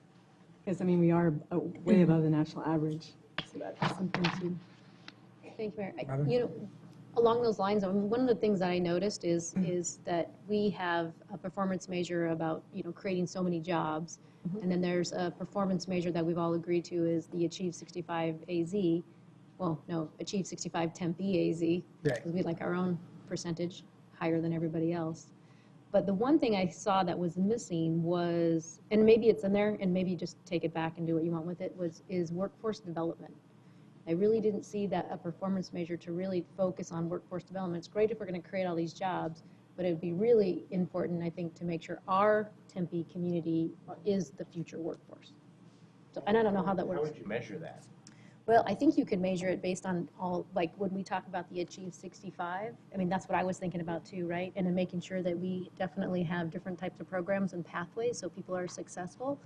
And the fact that I'm not really sure how we could measure it, that's not really my job, but I think they could kind of figure out exactly what that looks like in regards to maybe how many people are not employed, or how many because we're working with the county now, and they're working on that youth from the 16 to 24, and they've got really good calculations too, and they do workforce development, and Joel and I have been working on youth workforce development too, but haven't really been able to enhance it a little bit more in the sense of making sure that it's our youth, our Tempe residents are the ones that are prepared for the workforce, are workforce ready. That's what I'm looking for. I mean, I guess that's kind of more of the end game. I mean, I don't know how we get there, but Yeah, and just for clarification, because this is a performance tool to help us with our budget. for sure. If we're looking at performance measures, which I agree, that's something that we need to look at moving forward. Like not, because we're so far down the line right now that for the, I mean, this is what's been developed is a performance measure to help with our budget decision process in the upcoming budget in the spring and then adopting in June. If we're looking at additional measures, that's a whole nother topic that I think we should bring up because I think it's important, exactly what everybody's Well, saying. and it doesn't have to happen within this next cycle. I just think it's got to be on the books to have the discussion, and maybe the departments can talk about a little bit and get back to us. That's Maybe my there's a way understanding. we Is can that, work it in. is that my understanding? That's what this is? Thank you, Mayor. Let me, if I could reiterate what Rosa already said, which is there will be other bites at the apple from council Absolutely. to make specific budget recommendations. This is a tool for us to be able to gather your input and come back and say, based on what you said, we think these are your priorities. There will be further opportunities for you later just to say, Hey, we I want would like this, to yeah. spend more money on this, which you've done in the past. There will definitely be opportunity for that. But if there's consensus, I just want to make sure there's consensus, Mayor. And I guess my thought too is, I went back to what Colby was thinking, is the reality of it is if we're going to create all these great jobs, I think it's our responsibility to make sure that we're creating the jobs for our residents first and foremost. And if we're not providing any type of resources and to be workforce ready, I mean, to me, that falls on us. We need to make sure that they're in a good position to be able to receive a great career. But that kind of goes in line with what Councilman Cubey was talking about. So what are we doing? I mean, we're trying to look at the poverty rate. What are we doing to make sure that we can, I mean, this is all correlated. It's all Well, related. that's exactly, it's just not Because mentioned in there it's one thing to anymore. get individuals and make sure they get the services they need, but also are we also providing the opportunity for them Right. to have a job and to move forward and to improve their life? There's definitely cross-cutting themes too. No, absolutely. Okay, Councilman Granville. Yeah, I think both of these are worthwhile conversations to have. I mean, I'm surprised we don't have a poverty goal, given all the other goals we have. I mean, at the very least, we could set the goal at the national average, and that would at least be a start. But I think to ask staff at this point to edit what we're voting on and have it up and That's why I live by the brought- 22nd, and like No, that, no, I think that's too much to ask. That's exactly why I was saying that this is Yeah. to help us measure, to help us, as a measuring tool for us to make decisions for the upcoming budget. Yeah. And then, I mean, this is, I don't know anybody else is being this innovative, really so I great. really applaud staff for doing this and I just wouldn't want staff to leave here thinking they've got to scramble to Yeah, add yeah, yeah. things to that Right. dollar amount, like now, so that we can vote by the 22nd. Well, absolutely. But I think there's other opportunities for us to get that, to have input on the budget as we move forward. But I think the one thing though too, Mayor, is there's not very often do we actually have all the priorities specifically in front of us with as much detail as you have given us here today. So I think it does kind of just spark some things that maybe we think, oh, you know, it seems like maybe based on all of our discussions and things that we're trying to achieve, maybe there's a few gaps. And however we address that, obviously it's not going to be before December 22nd. I completely understand that. I wouldn't expect that. But something to think about incorporating hopefully in the future would be my thought process along those lines. I think with staff here in the room and hearing this discussion, I think among the 102 performance measurements that we currently have focused on the 5 priorities that council has articulated, we can do a better job when we talk about cross-cutting themes with respect to measures that currently exist. My suspicion is that some of these touch and concern about some of the things we're talking about, but don't directly address it. It doesn't mean we don't address it at all. It may not be a direct address, but it's the sort of thing that if we look as a staff and focus in on some of these, we can get to some of that even in what we have. It doesn't mean it can't incorporate that. It's probably a great discussion at some juncture with this council to look at the priorities again at some point in the future and ask, are they aligned with the sorts of things that council and the community value with respect to, like you said, jobs, poverty, things like that? Probably all touch on things that are already there, but also might lend itself to a further larger discussion about how the priorities currently read and how you might talk about what they look like going forward. Councilman Gravel, and I think we have Yeah. for this general part, there's consensus good, to, for yeah. sure. One thing I would just add to this, and maybe this is a follow-up presentation or Friday packet, but you and I have had a couple of conversations about this. When there are resolutions related to goals, it's really easy to tell staff, this is the diversion goal, this is the water conservation goal, this is the whatever goal. But a lot of the stuff that we have in here are ones that were staff-driven goals. The graffiti goal was a staff-driven goal. The code enforcement goal was a staff-driven goal. But at some point, we've all gotten presentations or Friday packets or whatever, and we've all looked at it and went like, yeah, that's a good goal. And if we hadn't agreed with it, we probably would have brought it here and chimed in and discussed it. The thing that we don't have a process for, which came up from our discussions, is what if staff wants to change that goal that came into a Friday packet, right? So let's say that there's a code enforcement goal that was set 2 or 3 years ago by Jeff, and he's just been looking at it, he's like, you know what, I don't think that's a good goal anymore. I don't want the first time I find out that our goal changed to be when I read our new performance measures. Even if he just puts it in a Friday packet and says, based upon internal review, blah, blah, blah, blah, blah, we have made this goal, because we think it's a more accurate representation of what we're trying to establish, at least so that if we chose to, we could then chime in and say, yeah, we like your first goal better, or yeah, this is a better goal. But right now, I feel like until I see this thing with a red line, I don't necessarily realize things are moving underneath. Right. That makes sense. So we either have to do it quicker. So we don't make any changes to the performance measures until this council sees them. That's why they're red. And then what happens tomorrow morning, unless there's any objections to the edits in here, then we change it and then it all goes to black. So it's approved, basically, that you are aware of the language. So staff knows that nothing changes in the portal until the council approves. So nothing moves forward So until. if a goal were to change, it would show back up in the document in a year, 6 months in red. We'd then re-review it, re-discuss it, say okay, and then it would go into black, and then it would be the new graffiti goal or the new whatever. Exactly. Right. Okay. And we're trying to do it every quarter. So I came to you in September and then now this. So if there's no reason to come back, then I would make sure that it's in a Friday packet. So just staff feels like we're keep moving forward. Okay. Thank you. Great, we're good. Thank you. Thank you. Oh, Lauren. So if during the budget process, I as a council member want to offer that we need to increase the number of people we help through emergency rental assistance, what goal do I look to? Because I know that currently we're only responding to 10% of those requests. We're only fulfilling 10% of the emergency rental requests. It used to be 15, but it's now at 10%. And so how do I as a council member go to this document to argue that our rate is not up to snuff? So depending on the feedback we get from the city council, the departments will offer budget supplemental requests. They will also offer to shift budget. So if the city council says this is really important to us, and say we didn't have any extra money in our budget for supplemental increases, they would look to shift budget resources to accommodate those priorities that the council says.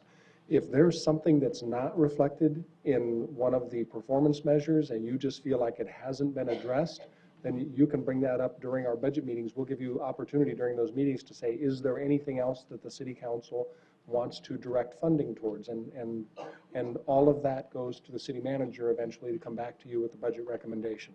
So there will be opportunity. We've had these opportunities in the past and you guys have given us great input on that. This is just getting ahead of that so that our CIP, our capital projects, and our supplementals more accurately reflect what your priorities are for next year. So there will be the same opportunity that you've had in the past to offer any budget recommendation, and anytime there's consensus to do it, we will change the budget to accommodate that consensus. Last thing I just do want to share that in the spring when we had a soft launch of the Tempe performance measure. So the public really hasn't seen the portal and its true unveiling. We plan to have a communication plan regarding the budget allocation so the public understands how you have allocated immediately to their needs and their requests. And lastly, I will follow up on the poverty and the workforce measure and just workforce measure. Actually, I think economic development already has that in their personal development plan that they have with Andrew. So I will look at that goal and then we'll start working on the poverty with the I department. appreciate your flexibility because you all recognize that when you say workforce, that could be a roll up to a bigger measure that is unemployment in the city of Tempe.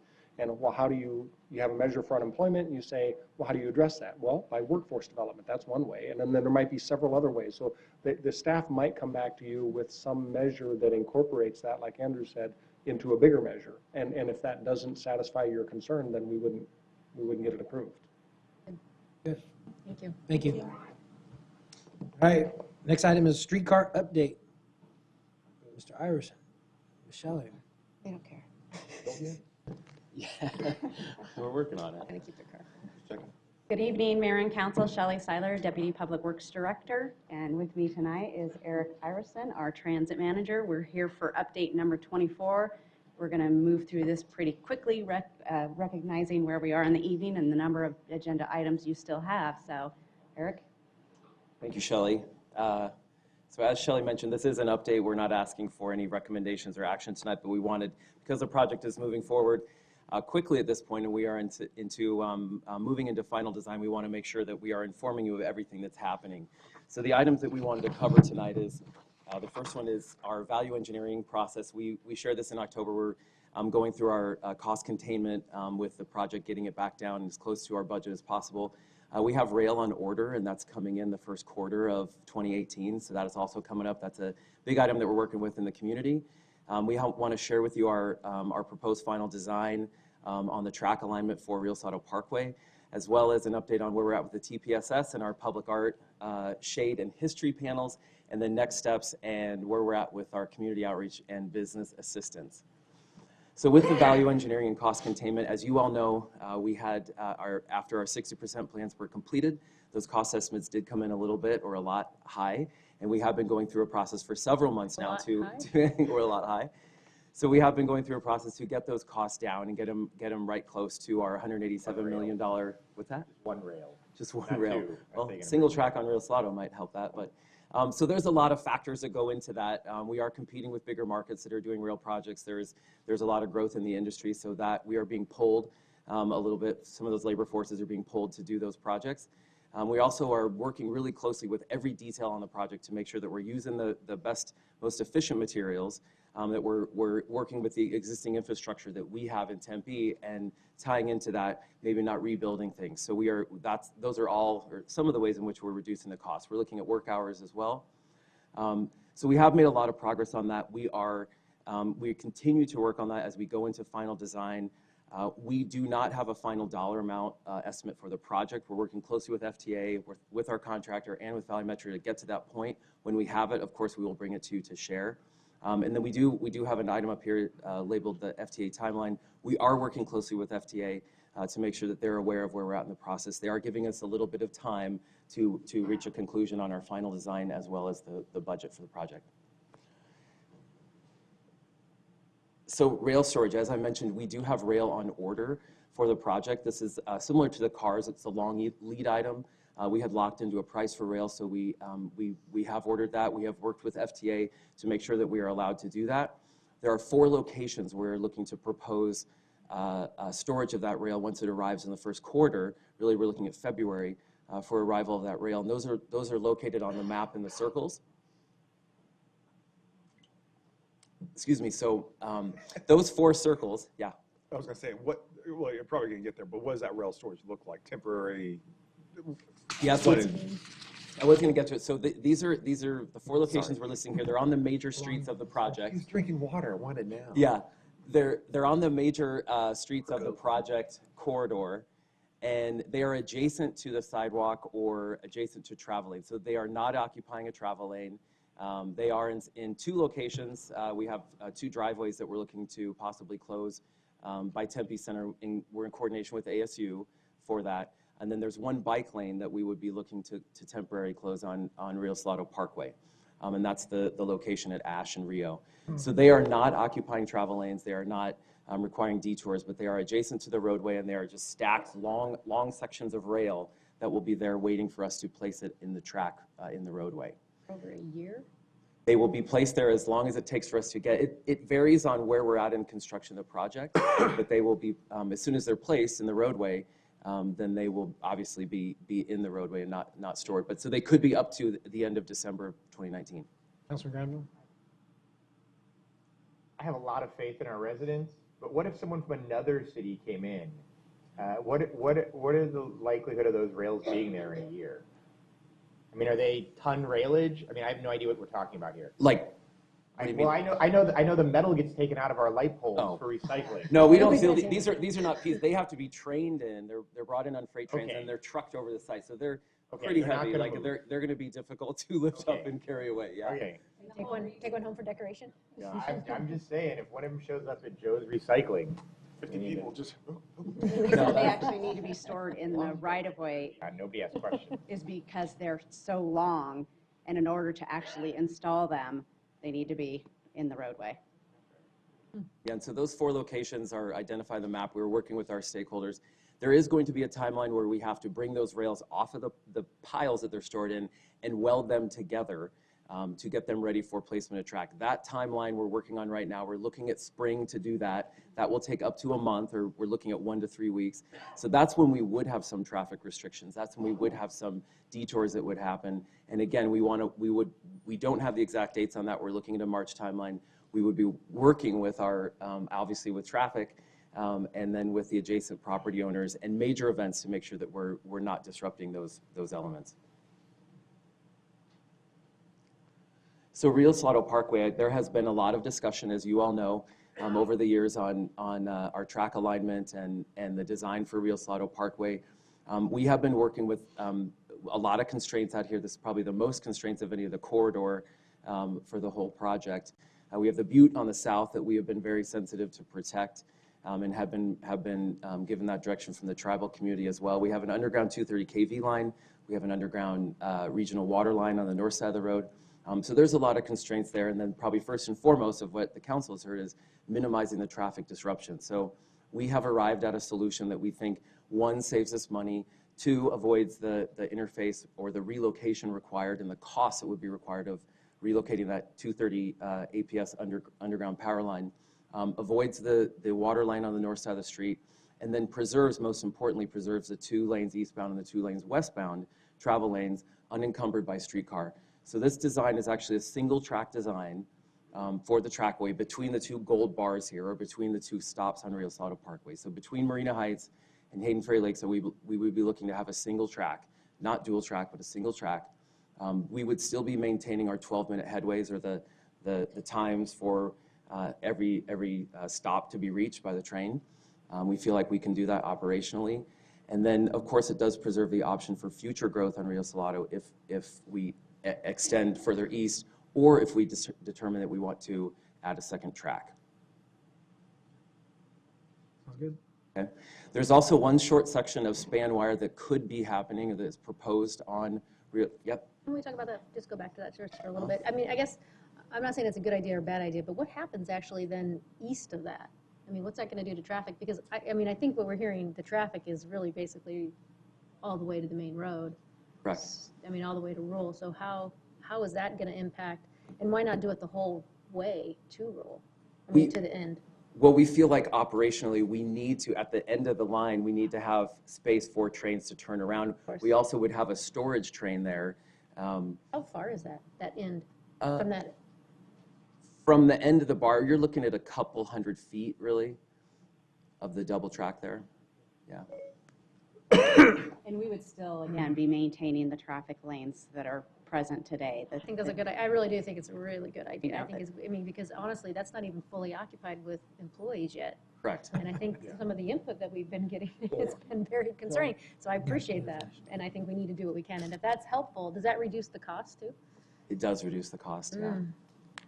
So that I'm clear that when you do lay down the track, it's not going to hamper existing traffic right now? We can't.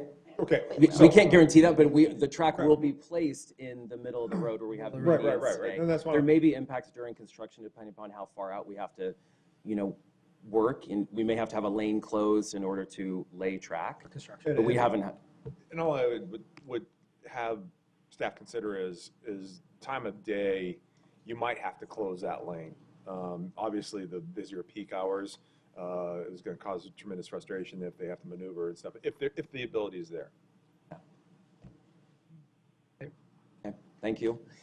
Traction Power Substation, we also have shared updates with you on this. The thing that we wanted to emphasize today is that we do continue to work on locating and designing all 4 of these locations. However, we have been looking as part of our cost containment, cost reduction, and also looking at how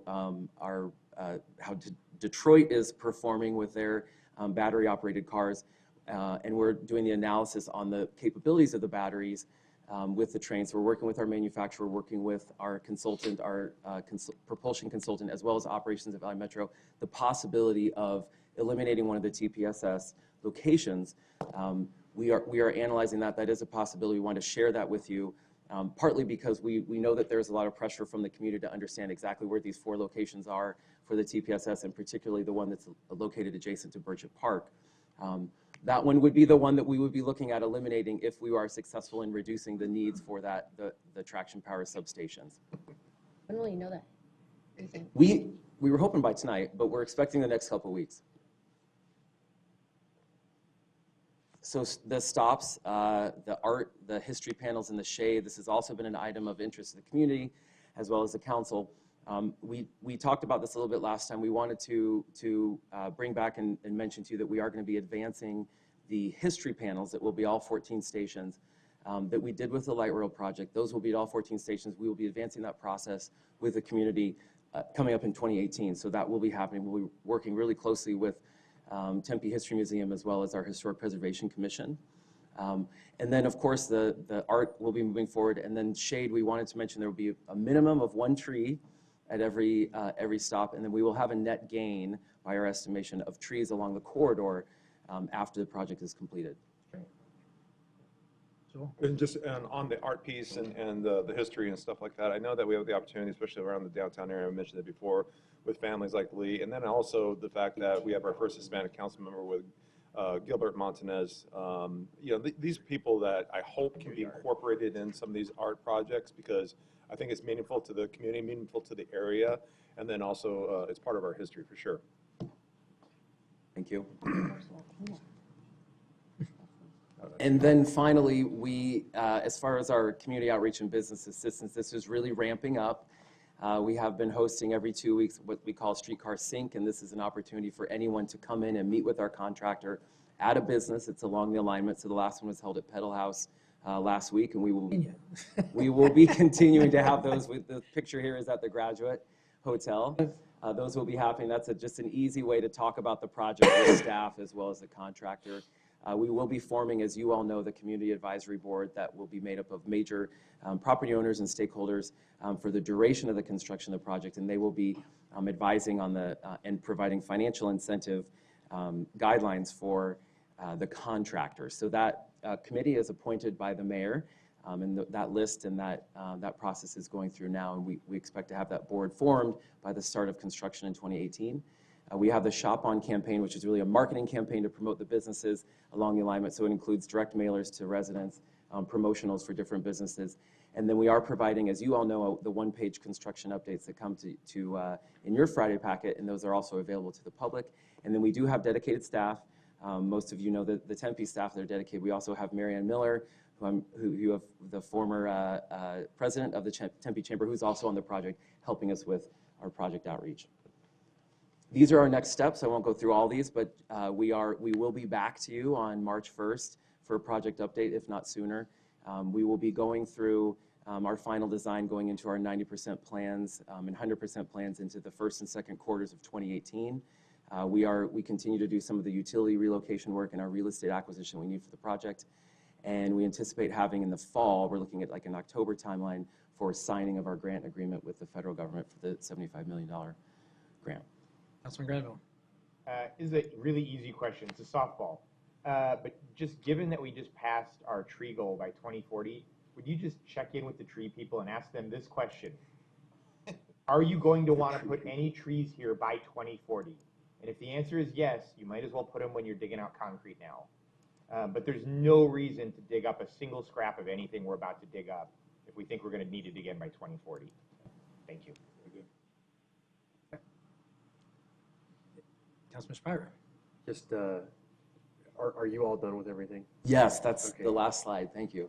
Because I just wanted to razz you a little bit. Uh-oh. Because you're really great at this, and you've been working on this a long time, and you've been promoted for that reason. But I just want everyone to know that you are not the best at your job in your own home. Oh, yeah. See where this is going. This is my way of congratulating Josh, yes, a Tempe resident who is just named the Arizona Teacher of the Year. But thank you. Yes, I will. If he's not watching, I will pass that along. But you are also good at your job. Yes, thank just you. Not as good not at your as good job as him. That's Josh for sure. Yes. I just wanted to point that out. Well, There is actually, competition. he might be because this is the only streetcar. That's so true. Maybe. Early embarrassing now. He hasn't got any awards for it. We can make one up. We'll make one. Yeah. All right. We're gonna make You are the one. best and only. Yeah. So when are we going to hear about name ideas? About what ideas? Name ideas for the streetcar? Name? Name? Are we going to have a name for the streetcar? I have not talked about, I mean, we have been calling the streetcar What's Tucson's name for their system? Tucson Streetcar. Tucson Streetcar. Yeah. Or Kansas City? I thought they like. Oh, there's a Sunlink system. I Bill. mean, that's the name of their overall transit system is Sunlink, but That doesn't really come up at Valley Metro. I'm not- yeah, we it haven't- has, we and that would be haven't something discussed that definitely, you know, Is could that be Valley Metro? Yeah. parked. Yeah. Well, it's All right, definitely, thank you. it's got its own color scheme. Thank you. Thank you. Streetcar has a All right. like color. Next item on our agenda is Like the bar, affordable housing the impact MTA statement. Yeah. So it's called Ride KC. Right, Casey? Yeah. Anything that says Tempe, that's what I can tell you for sure. Yeah. There's a lot on the agenda. A lot of presentations. Satisfaction survey is always a long. Good evening, Mayor and council members. My name is Ambika Adhikari, Principal Planner at Community Development Long Range. And I am Paul Bentley, Deputy Human Services Director here in the city.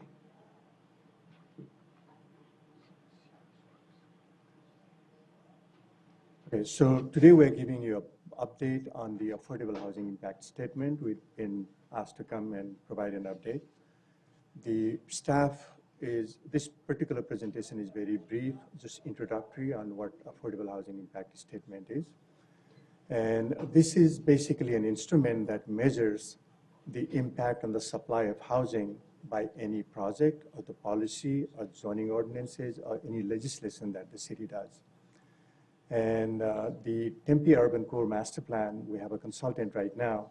They will be working much more in-depth about this particular issue as a part of the overall affordable housing strategy that they're working on the city.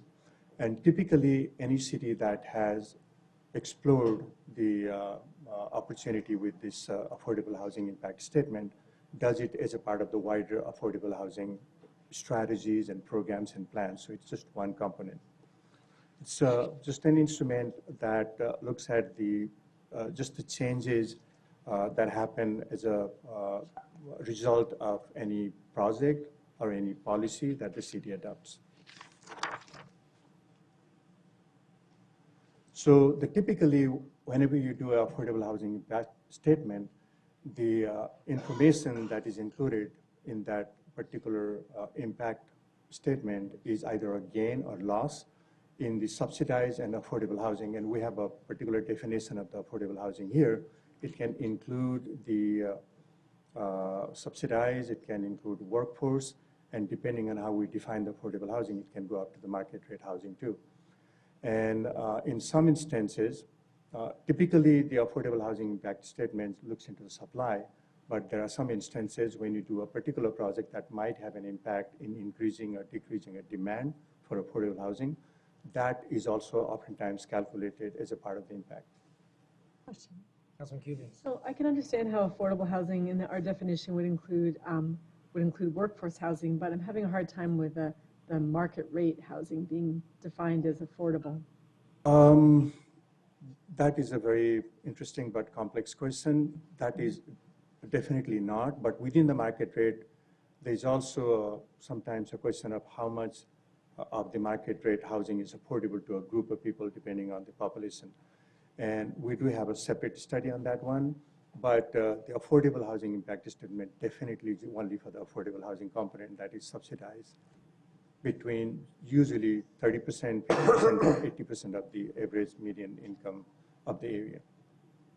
Does that answer your question? As we're moving forward, we'll remain consistent with the nomenclature that we provided just a few weeks ago, or probably a month or so ago, in regards to what we're determining as affordable, market rate, and so forth. So we'll remain consistent with that language.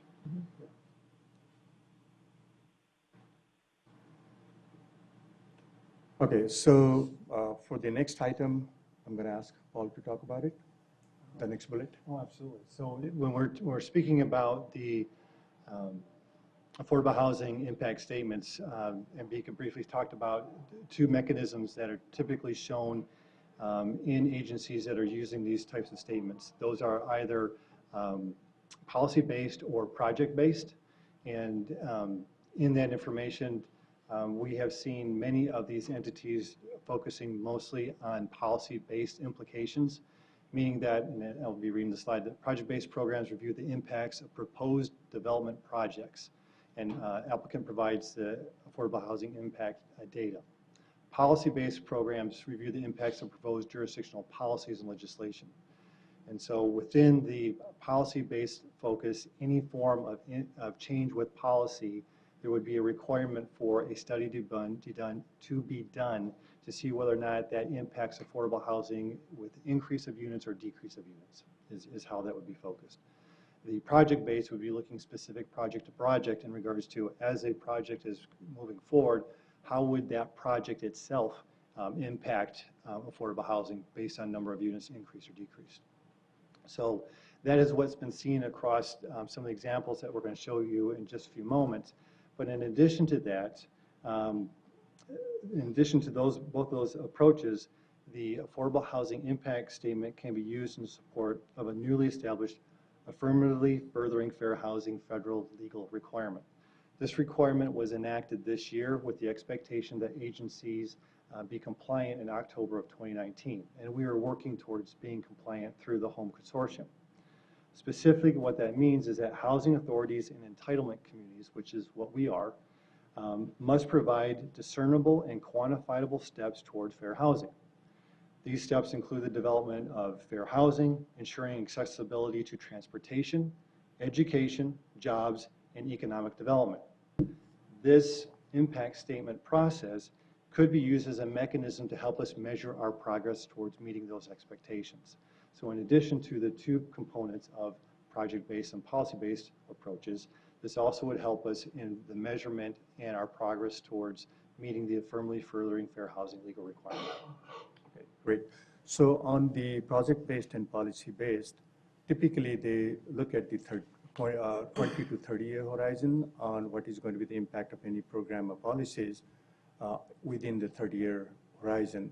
And you can, in addition to policy and project-based, you can also have a hybrid, and we'll have some examples of that. So what we did was we reviewed, we called around, we looked around in the web, and also we called some people and looked at some of the jurisdictions which have experimented with this. There are not many. We found 4, actually we found 5, and one of them have discontinued. That was the Montgomery County in Maryland. The 4 that we looked at was San Diego, Austin, Texas, Atlanta, Georgia, and New Orleans. And the reason for selecting them was the information was more easily available, and we could basically talk to them and find out what they're doing. And here's a brief summary of what we found. The San Diego, California one is the oldest one. It was started in 1999, and it is a hybrid type of system. They looked at both policy and project-based. In other words, they measure the impact of anything that a zoning ordinance or a general plan amendment or any of the other plans of the city would do. They also measure the impact of any of the projects that an applicant will submit, like through rezoning or any one of those applications. Typically what they do is when they write the staff report to the Planning Commission, as one of the background materials, they have 1 or 2 paragraphs measuring the impact of that particular application or that particular legislation on the affordable housing. And they provide different breakdowns of the numbers of units that it is going to create, or it's going to decrease, or it will have no impact. In Austin, Texas, it is mostly policy-based. In other words, they do not look at any particular building unit that someone is proposing, but they're looking at the legislation, any of the plans or any ordinance that the city itself is initiating. And they do a similar type of analysis. That part the staff will do. In Atlanta, Georgia, it is mostly policy-based, and what they have to do is anytime the city is proposing any new initiation of legislation or regulation, including the ordinance, the staff will do an analysis of what is going to be the implication in terms of the supply of affordable housing, any net gains or loss, and they divide it, just like you asked, by different categories, whether the impact is for the 30% area median income residents, or 50% or 80%, so it's kind of granulated within those. The New Orleans is the latest one that was just approved in 2017. It is a hybrid type of program, and the Affordable Housing Impact Statement program in New Orleans is part of their larger affordable housing program. They have like density bonuses, inclusionary zoning. They also went ahead and revised the zoning ordinance as a part of that. So the AHIS is only one component of all of that. So what we are looking at is the Urban Core Area Master Plan Consultants, SOM, is right now studying the Affordable Housing Impact Statement as a part of the affordable housing strategy, because the Urban Core Master Plan has three elements: the TOD update, Transportation Area Development Overlay update, and the master planning for 6.5 square miles, and the affordable housing strategy for the city. So as a part of the affordable housing strategy, they will be doing this AHIS. We expect them to provide us the initial report on February 15th. And these are some of the dates that we foresee happening. We can bring that report back to you on March 1, and then we'll have to do the outreach, stakeholder consultation like any other city has done. And then we'll bring it to DRC on March, April 2018, and finally to the City Council for 2 hearings, April, May 2018. That is the synopsis of what we wanted to say. Right, thank you. I think this is something that's much needed, and I think this is a great measuring tool as we see and how the other 4 cities, how they use it as a measuring tool. And I think it's really important that we do include this in the Urban Core Master Plan, as you stated on the next steps. We're not going to hear that till March, or no, February. So I think that's really important that we include that statement in the Urban Core Plan as we move forward. Right. Robin? How do they take into account the timing of the longevity of affordable housing development? Because they don't always have to stay affordable. A lot of there's like a minimum of what they have to stay, like 10 years. So how does that work into all of this? Right. So depending on, you're absolutely right, Vice Mayor. Typically, depending on the contract with the city or the development agreement or any RFQ, it's 5 years, 10 years, or 15 years. The other cities use a 30-year horizon. I think they make some projections on how long those housing units are going to stay. Those projections are complicated when I was talking to some of the planners, because you also don't know how the affordability criteria is going to change and the income patterns and jobs are going to change, but that's what they do. And then the other thing I would just ask too is they do the urban core study. Is there a way they can incorporate those new tools that we just created for workforce housing, which actually is going to improve, the affordable housing piece too, all across the board? So if there's a way that they can incorporate that in their thought process and the impact that might be able to make, I think that would be really helpful, because we've never had tools before to be able to do that. And these additional tools, I think, to create a really diverse type of housing that will stay affordable for many years beyond that minimum amount too, will be really helpful. Thank you. Yes, Lauren? So in the memo, you mentioned that some from other cities, developers were opposed to an ACES because it created an onerous burden with cost or time. And I see with New Orleans, they simply have a questionnaire that's provided to at the building permit stage that shows the impact on affordable housing supply. And considering that we would provide the baseline information, why is this onerous to be able to say, we're adding 200 units that are affordable, 20 that are workforce? I mean, why is that an onerous burden to the So in New Orleans, it took about 18 months for them to actually go through this whole process. Mm-hmm. They had to go to a planning commission, they had to go through a range of public hearing, and then finally they came to it. And this final version that you see is not exactly what they were deliberating in the beginning. They thought when you ask any applicant to provide the information on affordability of housing, some of the stakeholders, especially the development community, thought that it might be used for a yes or no question. It might be used to judge the merit of the project. And so they thought it is additional burden, but they were not exactly saying that it will be used against them, but they were saying that it will be an additional information that you are looking for us.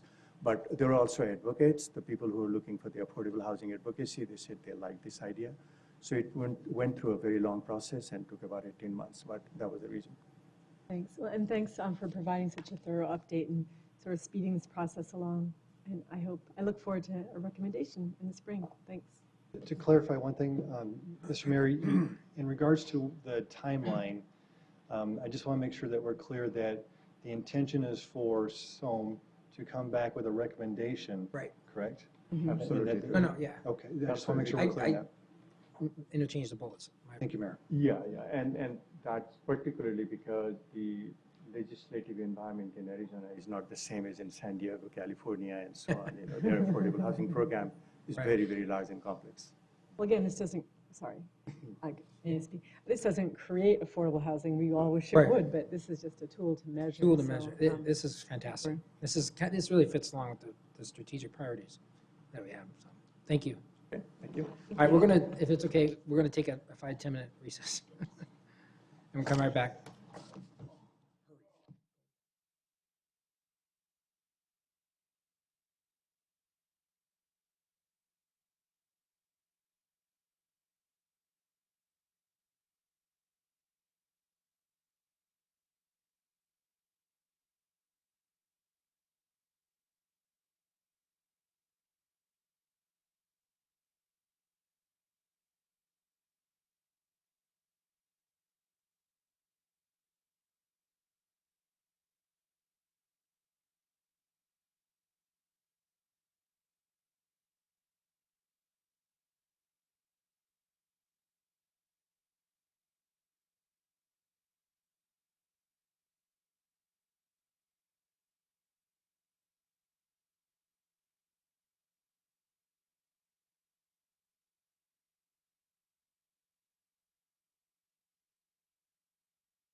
Was it 5 years? All right, we're going to go ahead and reconvene the meeting. Thank you for allowing us to take a quick break. Next item is our Character Area 3 update, which includes the downtown Tempe, Rio Salado, Town Lake, Novus Innovation Center, Northwest neighborhoods. Mr. Weaver? Balance that over there for you. Mayor, Council, thank you. Chad Weaver, Community Development. With me here is Hunter Hansen, the project coordinator for the Character Area 3 effort. I'll turn it over to him in one moment. I did want to comment briefly about the gentleman that came up earlier to speak and just be clear that we are still in a draft effort. We are still gathering information. That information and any other information is still incredibly useful. As you know, in that instance and some others, there is going to be some discussion to be had about exactly how we move forward with recommendations in this plan. And the great part is we are already rolling with our consultant on the urban core plan, which will give us the chance to really put some of these things in place much sooner than we otherwise would. So any interaction that you have, you can forward folks to us, and we will take that input and make sure that we utilize it as we keep moving this plan forward. So. Great, Mayor, council members, thank you for your time. We are really pleased to bring to you tonight an update for Character Area 3, which is the culmination of a draft that was released to the public in October. So this brief presentation has only 7 slides, and we're going to do 3 things. We're going to talk about the key findings throughout our public process. We're going to talk about the draft, the document's organizational structure, and then talk about next steps as we approach adoption and how that rolls into the next work we're doing in our long-range planning team. So diving right in, this is the 5th of 8 total planning areas throughout Tempe. And under council direction, we started work on Character Area 3 in early 2016 upon the completion of the Alameda and Apache Character Area plans. And I wanted to take a moment to say that the the Arizona Planning Association just awarded the City of Tempe 2 statewide planning awards, one for the Tempe General Plan 2040 and another for the Apache Character Area Plan under the category of Master Plan Project Award category. So I wanted to take a personal moment to thank our area stakeholders throughout Apache, particularly Phil Amorosi, Matt Salinger, Chuck Buss, and Gretchen Reinhardt, who were actively involved throughout the year-long planning process, so they deserve credit for that. So like Apache, Character Area 3 in a word is change. So when we look at the population projections, right now we're sitting at just over 34,000. When we look at this area in 2040 with 55,000 residents and 75,000 new jobs, the plan and the vision and how we execute that becomes really important. So this plan is an effort to talk about how we can take all the parts related to transportation, streetscapes, the authenticity of Tempe, and put together a vision document that can be useful for plan review, for neighbors, for staff, and policymakers to implement. The most tricky aspect of this character area is that even though we only planned for one character area this year, there were really 4 components. So it kind of felt like 4 in a way. We focused on the downtown area, the Rio Salado corridor in the lake, of course ASU and the Novus Innovation Corridor on the 330 acres there, and our northwest neighbors. So the product has yielded exact recommendations, placemaking principles, and area priorities for each of these 4 anchors. Our public engagement process was exhaustive. This round, we hosted traditional community workshops, we did online surveys. When we did an audit of our process last time, we heard from area residents that the #1 way they wanted to be communicated with was electronically. So everything we've done this round has been available electronically, including our dotocracies for area priorities.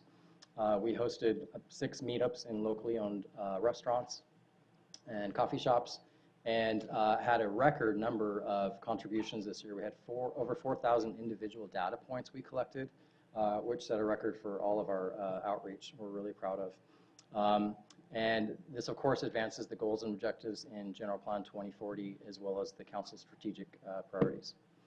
So the next 4 slides each focus on one of the 4 anchors, and it kind of illustrates how the document is set up and how it can be used. So knowing that we have different learning modalities, instead of just having kind of a dry document with a lot of narrative and text, this document is very visual.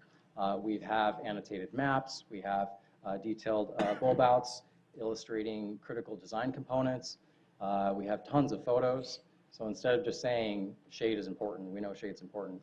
We have two pages of examples of different types of shade: structural shade, organic shade, using buildings as shade, cantilevering out over the public spaces like the College Avenue Commons building, or in downtown Phoenix with the Senator D. O'Connor building. And we also have 2 pages of building materials, so regionally appropriate building materials. We hear from people all the time that quality construction is important. So how do we communicate that graphically in a way that can be useful and Tempe appropriate? Within the Lake District, one of the big picture issues, one of the vision pieces, is to put together all of the different parts of the lake and have them function in a way that creates an identity and a unifying theme for the lake.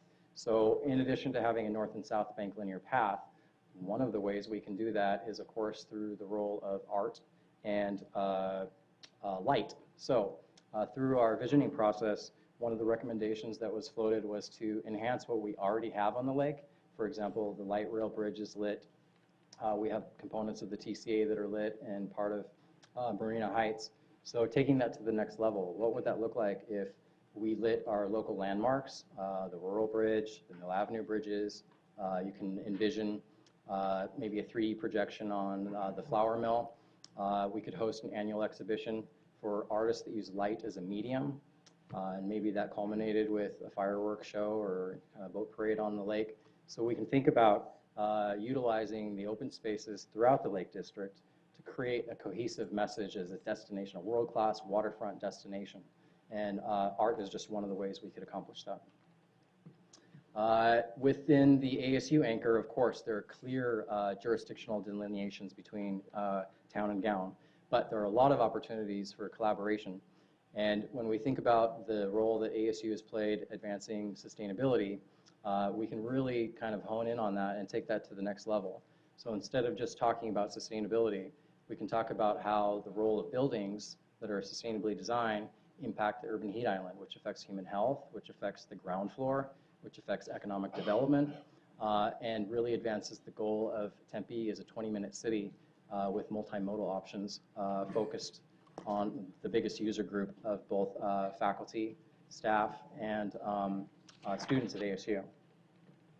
And last but certainly not least are our Northwest neighborhoods. We have 14 neighborhood associations and 16 HOAs throughout Northwest area. And the way to describe the kind of the mindset for this portion of the document is that the scale of the recommendations within this area are really catered to the neighborhood scale. So you can imagine that the multifamily, mixed-use piece is different for the downtown and the lake as it is for the neighborhood piece. So the strength of this section is really that we went to the neighbors and asked them what's important. And the answer to that gave us a laundry list of character-defining elements for the Northwest neighborhoods. We mapped them, and then we gave each one of them their own page. So the page has placemaking principles and design guidelines to support things like the historic resources, the flood irrigation, the character-defining elements within our Northwest neighborhoods.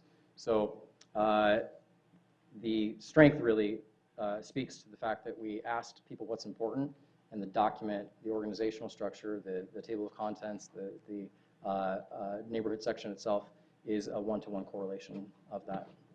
This document also, this is something new we've done this year that we haven't done before. At the bottom of each one of the individual pages, we've listed the resources that apply to that placemaking principle.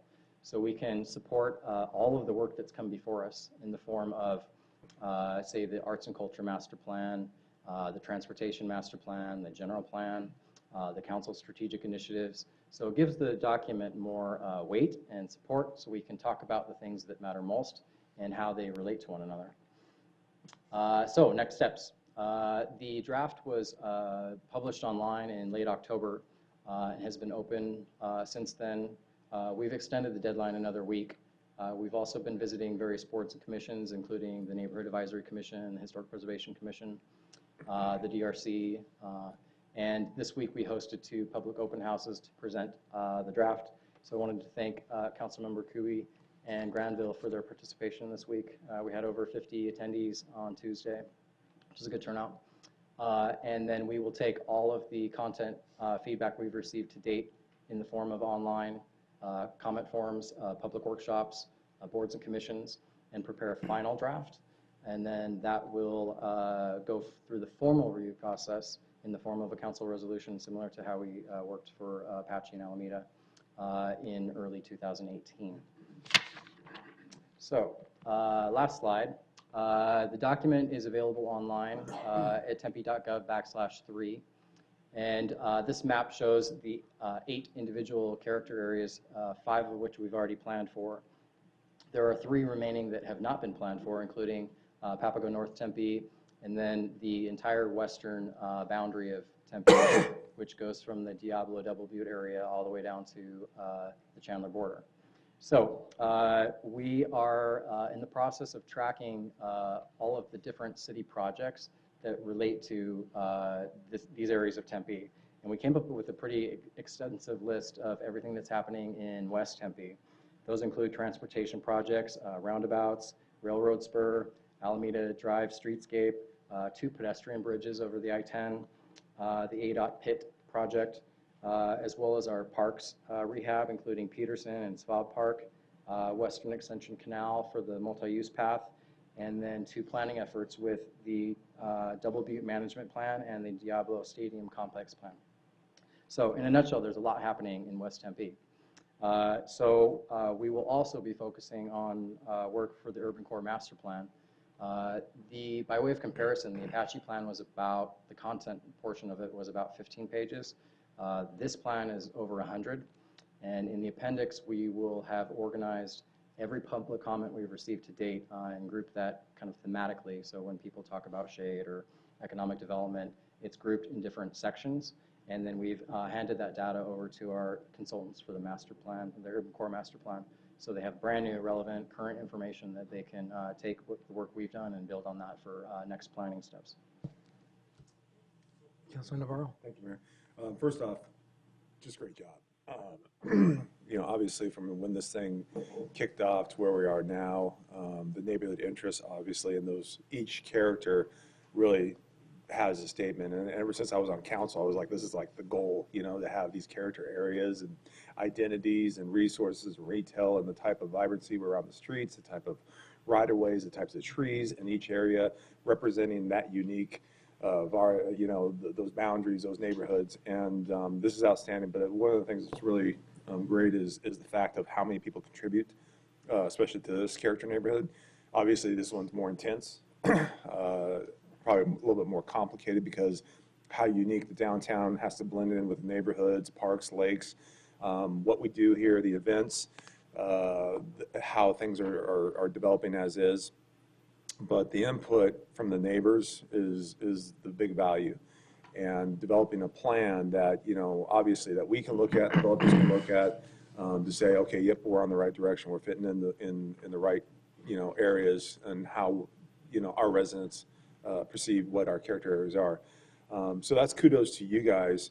Obviously, Hans, I've been, you know, you've done great work, and Chad, you guys driving staff to get to where the outcome is right now is really mindful, and I do appreciate the thoughtfulness that you guys put into each unique character area. Obviously, this one has the complication, and this is a lot of fun to really drive something very unique. Obviously, with our satisfaction survey and with events that we do, and not only just our residents, but the people that come into our city, and being able to capture their input on what we're doing is really tremendous. Especially when people have never been here before, just seeing what we're doing around here. So once again, I just want to say thank you. This is great direction, but the biggest thing is thank you to the residents, putting their input in and putting their time in. I mean, you guys went continuously on this, just trying to get it right. So thank you. Councilman Granville? Two questions. Since this is probably the first one where this will have come up, I think, what happens in the event, like the resident came up earlier and talked about it, what happens in the event the character area in the 2040 plan are not in agreement? I mean, so an area, you know, the character area plan might say this should be historic, et cetera, but our 2040 plan will say, well, it's meant to be, you know, mid-rise, whatever. How do we figure that out, or are those conflicts not here and I'm just sort of anticipating a problem that doesn't exist? Well, I would suggest probably that Hanson is better equipped to get down to the details. I suspect there are not conflicts as of yet. The general plan is broad enough to allow us some room to move. Certainly there's a process that's in place here that would make that to some extent okay if we were shifting direction slightly. It's Well, essentially... So for example, on Mill Avenue, on the west side of the road, just south of University, there's sort of a coffee shop and a tattoo place. There's all those old houses that face University. And the character area plan calls those out to stay historic buildings and to stay single story and et cetera, but our 2040 plan does not. Our 2040 plan has all of that being much, much taller. So how do we, and maybe that's just a policy thing we need to sort out, but what that means is we have sort of two non-binding things that might not necessarily agree as it relates to those buildings. Well, certainly to the extent that 2040 was ratified by a vote, that it carries a little more weight, but certainly there are ways to amend that. And character area plans, neighborhood plans, the urban core plan are ways that we can reflect that we've focused our priority, changed our priority, become more specific with it. I think, as you saw earlier tonight, in terms of this plan, the decision is not yet settled exactly on what we're going to be reflecting for that stretch of the neighborhood. So, the other thing I would, and maybe I'm jumping the gun too much, but I've always been really excited when we get projects that somewhere on that first page prominently listed, it says, this is in conformity with the intent of with the language of the character area 3 or 4 or whatever. But most of what we've done has been in South Tempe, so we haven't gotten projects where that language really is even eligible to show up. I understand that this isn't finalized language yet, but it's pretty close. Would it, if it's okay with council, I would love us to start putting that somewhere on the first page or have staff saying, you know, this project is in conformity with character area 3 draft. So that as, you know, when we get our agenda, we can say, oh, this is good with the draft version or not good with the draft version. Because this feedback from the resident is certainly something that, while it's not binding, it's certainly informing on, hey, how should I be looking at this tall building? Or how should I be looking at this student housing or condo complex or whatever? Joel? It was just then a Robin. follow-up to your question, and I agree. I think that it's a reference, more so, especially when we have developers coming in here and trying to propose this. Hey, does it fit our character plan? Right. Does it fit our 2040 plan? And then it's if we get to the point of the council, I think that's the flexibility we have to look at those two plans and say, you know what, we're going to meet in the middle on this thing, or this is the direction that we need to go to, because that's how we're elected. That's what we're there for. I think in addition to that, just one other thing is, I take these as living documents, not as permanent documents, because as we get around to, number 8, we're going to start with number 1 again and be looking at how's this character area doing? Do we need to make some tweaks? So I hope those adjustments happen when the Can I time just ask, comes. would you be comfortable if on our first page of our sheets that we got for projects, it said this is in conformity or with character area 3 draft? So that not to say that's binding, but so at least you know at a glance That it's been. Yeah, that it's been vetted and it's fine. It matches up with what the character area is. What are you talking about? Do it where? Put it where? So, So if we typically, get a project, say a project A comes through on the council and it goes through the process and goes through DRC and everything. Right. Part of the packet identifies, saying, okay, this project, does it fit within the The character conformity area? of character area. But what is it, we define I think it's conformity? a matter of interpretation. Yeah. We just talked about that. I don't think you can say that particularly. A lot of elements. I guess. Thank you. But I know what but- you're trying to do. Yeah, I'm but trying to get, and I would empower staff to make that decision, right? Staff can look at the document, they're going to know it better than any of us, and say, You just look, said it's not binding. this is, no, it's not, but, So then how do you conform if it's not binding? yeah, but so here's my only concern with that, is if we don't have something that says it's in conformity or not in conformity or you could even have a third category as partially, or is undecided, or whatever, then I'm not sure. My concern is that this is going to become a document that gets put on a shelf and only pulled out when somebody wants to use it as a tool to vote no. I would much rather it was a document that was continually a part of every project as a reference point. It's more of a guiding, it's a working document, so it constantly changes. So it's a tool to measure, okay, is this, if Councilman Granville wants to build a project in character area 3, here's some of the guiding principles that we're looking at to fit the character area. Yeah. Then you also have the zoning laws, and you have regulations, and you have the general plan 2040. This is more as a reference, because this is what we're asking people as if they start planning towards the future, what would you like to see in this particular area? So it would be something for the developer to look at, but But not both. something to show up in the document that we vote on. To that, I'm not opposed, I don't see why it couldn't, but it's another tool for us to use as a process evolves, through as a project, evolves through a process. Well, I think to your point, yeah, it's us, for us to have that reference and knowledge. We should already have that. But for even new council members, that reference and knowledge. But even more so, it's for that developer at the get-go. At that time, they want to come into a project, they're saying, hey, listen, and that's a staff thing. Hey, we, go by these things, 2040 and the character areas are right here. If there's something that's going to be cumbersome, the references might be coming from here for council. Wait, Robin, then Lauren. All right, well, just a couple things, and I'm going to circle back to that too, because I kind of have a thought and idea on that. First and foremost, I really like the way you guys broke it up. I thought that was really good, because there's so much going on in that area. Oh, yeah. So to be able to get your arms around it, and I think for it to make sense comprehensively, I think you did a really great job. I think that was really good. Chad, you mentioned a little bit about the urban core study, which I think is really important and relevant to this too. So I would just say, my two thoughts there. I'm hoping that this doesn't move too far forward, that we haven't at least got some roots down in that urban core study, so they can somehow work a little bit parallel together, because I don't want to have to backtrack at all. I would like them to be, hopefully working in synergy. I think that would be really good. So if there's a way that's going to happen, I know you mentioned it, so if that's the way it is, you've got it planned, I'm 100% on board. I think Mr. Stefos, when he came up, he mentions about him being the landowner, and I think, you were right when you talk about those houses. And I went back and I looked at the documents. I just want to make sure, too, that we have done some outreach to the owners of properties that may not live there, because everything in our background material talks about households, the neighborhood households, which I think is great and important, and we need to have all that feedback from everybody that lives there.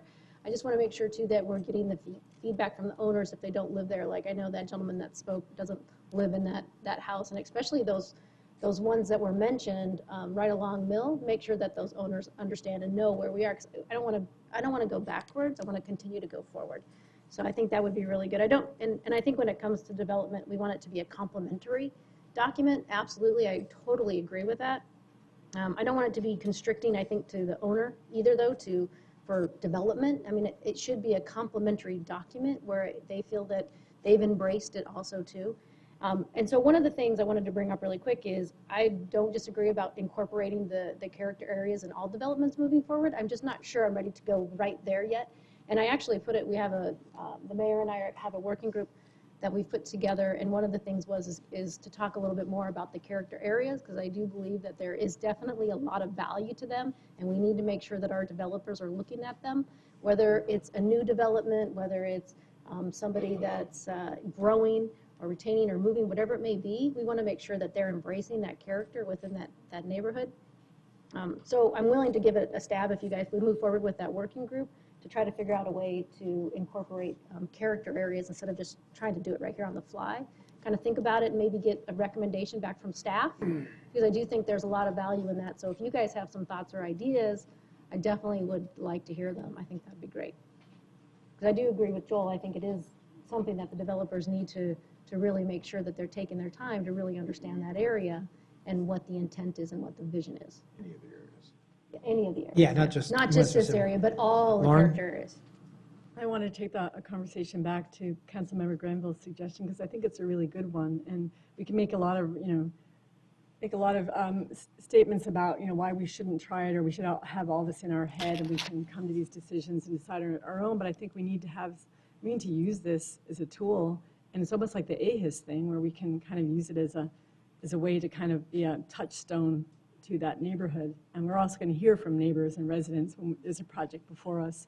But I think we should, just try to find a way to incorporate that as part of the process. And we check off this is in conformity or not, or it could be partial conformity, like you say, because I do agree it's going to be difficult sometimes. There'll be, 8 elements are and 9 elements aren't. So we could have staff just Maybe it's play the around with language that. you Pardon? use. Maybe it's the Generally language you use, conformity or or- consistent with. Some kind of language. Something language. Something Maybe that- the staff could come up with One of the things, I just want to make some comments, because I agree that everything has been said, and I know that one of the best parts about this document, and this is a working document, this is nothing etched in stone, because it's constantly going to be changing. And part of that, and this is what we're looking at as a draft, but more importantly, this is something that first, let me back up a second. I agree with all that's been said. The 4 areas out of this, I think, is really phenomenal how you guys have broken that out into this area. I do think it should be part of the development process in terms of making sure it's integrated. Like as I was talking earlier with the earlier discussion on this topic, it needs, when a developer comes there, you look at the general plan 2040, you look at our zoning. This is what individuals can do or allowed to do based on the zoning. Then part of that process is, that's why we're developing these character areas. What's the character of the neighborhood? Are we going to fit within an element? Because I don't think any of us want something that's the whole reason why we went to the length that we did, is to get the feedback from the residents and get the community to identify the character areas. Nothing is set in stone in terms of this. Is like, there's things that's going to be changing a year from now that's going to add the character to this area that maybe we wasn't thought of at the time we talked about it. That's why I said this is a working document. This is something that but the guiding principles of following a project going through the process, part of that process, just like we require, an individual to meet with the neighborhoods, get the stakeholders. Part of that is make sure you understand the character area of this particular area where you're developing a project or building a home, and make sure it fits within that particular area. That's the whole point of getting that feedback. So that gives us information and measurable tools to say, okay, this is part of it. Now, it's a guiding principle to help us and to help the tenants or the customers or individuals to be part of this community. So I think that's really what the focus is. And I think everything that we've said, we're all agreeing on it. It's just a matter of what process do we put this in context and how we use it as we move forward. And I think my understanding is, if I heard everybody correctly, we're looking at, as development moves forward in any particular area, part of the process is the neighborhood outreach, making sure you understand the development, make sure it fits within the zoning code with all the general plan 2040. And then the next part is make sure it fits within the character area. I think that's all part of the process. Councilman Granville. Yeah, I think, I agree with that. I think the reason I bring up this issue is, so when we vote on a development in this area or another area, we will typically see, here's what we are amending the general plan, or this is in conformity with the general plan. We are amending zoning. This is in conformity with zoning. And the developers know that's going to be in our document. So those are serious conversations that are often had. And so I think by empowering staff to come up with, sort of standardized language of in conformity with the character area, generally in conformity, within the spirit of the character area, whatever language I think is appropriate. Yeah, and that's the thing I would just have staff do. They can figure out like a 5-tier system or whatever. Because I think if you don't have it in the document, one of two things happens. Number one, I think the developer might not give it the weight that it should get, because by knowing that something that says not at all in conformity with the character area is going to actually show up in our document, that now makes them realize that is a document that we value and that we put stock in, and that we, I think it just elevates the value of that document in their decision-making process, knowing they have to read it. The comments coming from staff, right? Yeah, from staff, not from us. Yeah. Right, and the other thing I would hate, not from us. I don't want to try and wordsmith Excuse me, it here. Mayor and Council. I just want to make sure that we can have a fully robust discussion on this issue. This really is agendized as Character Area 3 update. That's why I think if we agendize as a Cal committee. On how it would be incorporated into this. Okay. We're talking about general character areas, not that character area. We can set on an agenda, a Yeah, future can we just agenda. add that as a really short agenda item in the future? Because I think it'll be, I think we're 99% of the way done with the conversation. I think so too. But the only, I see what you're saying. I would just hate to put staff in the situation of us asking from the dais and then having to decide like, on the fly. I think you understand where we're coming from. It doesn't hurt to come back to us to have a discussion on character areas in general and how we incorporate that. That would be great. That's all I'm looking for. There you go. Thank Yes, Lauren. So I just had a specific suggestion for the Sustainable Tempe page, and maybe it's too specific, but when looking at the triple bottom line mission and the description of sustainability, it kind of misses one fundamental element of sustainability, and that's equity. And you hear people talk about the 3 E's, environment, equity, and economy. And I think there's a logical place to put it where you have the 3 pillars of sustainability: people, you have health, livability, multi-generational use. Well, it should be also multi-income use. Multi-generational is almost too specific, but if we get health, livability, and equity in there, to me it makes more sense. It's more inclusive of that concept. Thank you. If you look at the School of Sustainability, equity is probably it's the main pillar it focuses on in its curriculum and practices and such. So if you guys are okay with that, I would like to suggest that equity be included somewhere. Maybe Braden makes the actual change or suggestion. Mayor, very, very quickly to follow up on the discussion that we've short-circuited. We do currently use character areas for review. We don't use them in each and every case because sometimes they're not as relevant as others. It has been, up till now, mostly on review issues. We could certainly broaden that. It's an evolving concept of how we do that. The character areas are still relatively new. This being the most robust one, it would be a good time for us to reconsider that. We can certainly talk about that among staff and bring something back to you with how we'll continue to evolve that process. So. Yeah, and thanks again for doing this. I mean, when we first started the character areas, I went to the first meeting and all the character areas, and I got to tell you, it's enlightening to see because it really reflects, you see it from the community citizens satisfaction survey, as well as the businesses, that we're actually asking individuals that live in those specific areas, what would you like to see? What do you think of your interest in your character? And it really shows that, hey, we're here, we're listening, we're paying attention, we are engaging our community, and I think that resonates. And I want to compliment staff for this, and this is why Tempe is Tempe, so that's really good. Thank you. All right, next item on our agenda is the Marianne Corridor Neighborhood Grant Program follow-up. Ms. Warner. Mayor, Council, Chad Weaver, Community Development, here with Sean Warner, the Neighborhood Services Manager. Very briefly to provide you some information that you had requested last month when we discussed the issue. At last month's meeting, you expressed an interest potentially in increasing funding to leave out fewer of the applicants in each given year and also to come up with some ways where we might get folks who hadn't participated as much to participate in the process. So we've provided you with a menu of options, if you will, that might in various ways affect those issues. You could certainly elect any one of them or all of them. I'm going to kind of go in a reverse order. We're hoping to get some specific feedback on these tonight so that we can roll forward with this year's application process. So one would be, in order to increase the applications of those who have not participated, would be to eliminate or decrease the matching funds requirement. Those are currently in place for HOAs and multifamily. A second would be to increase the maximum amount per project from 10 to 15,000. That would do a lot of things to allow more projects, different types of projects.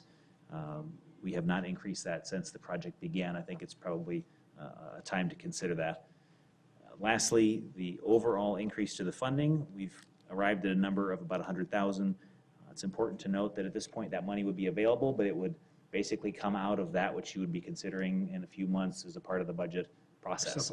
So you could elect to apply that now, you could elect to apply that later. We can move forward as we are now and add it later, and if there are projects left, we can roll those in and then next year fully go forward with that concept. So with that. Councilman Navarro. Thank you, Mayor. I think it's great. I'm supportive of those numbers. Just a question.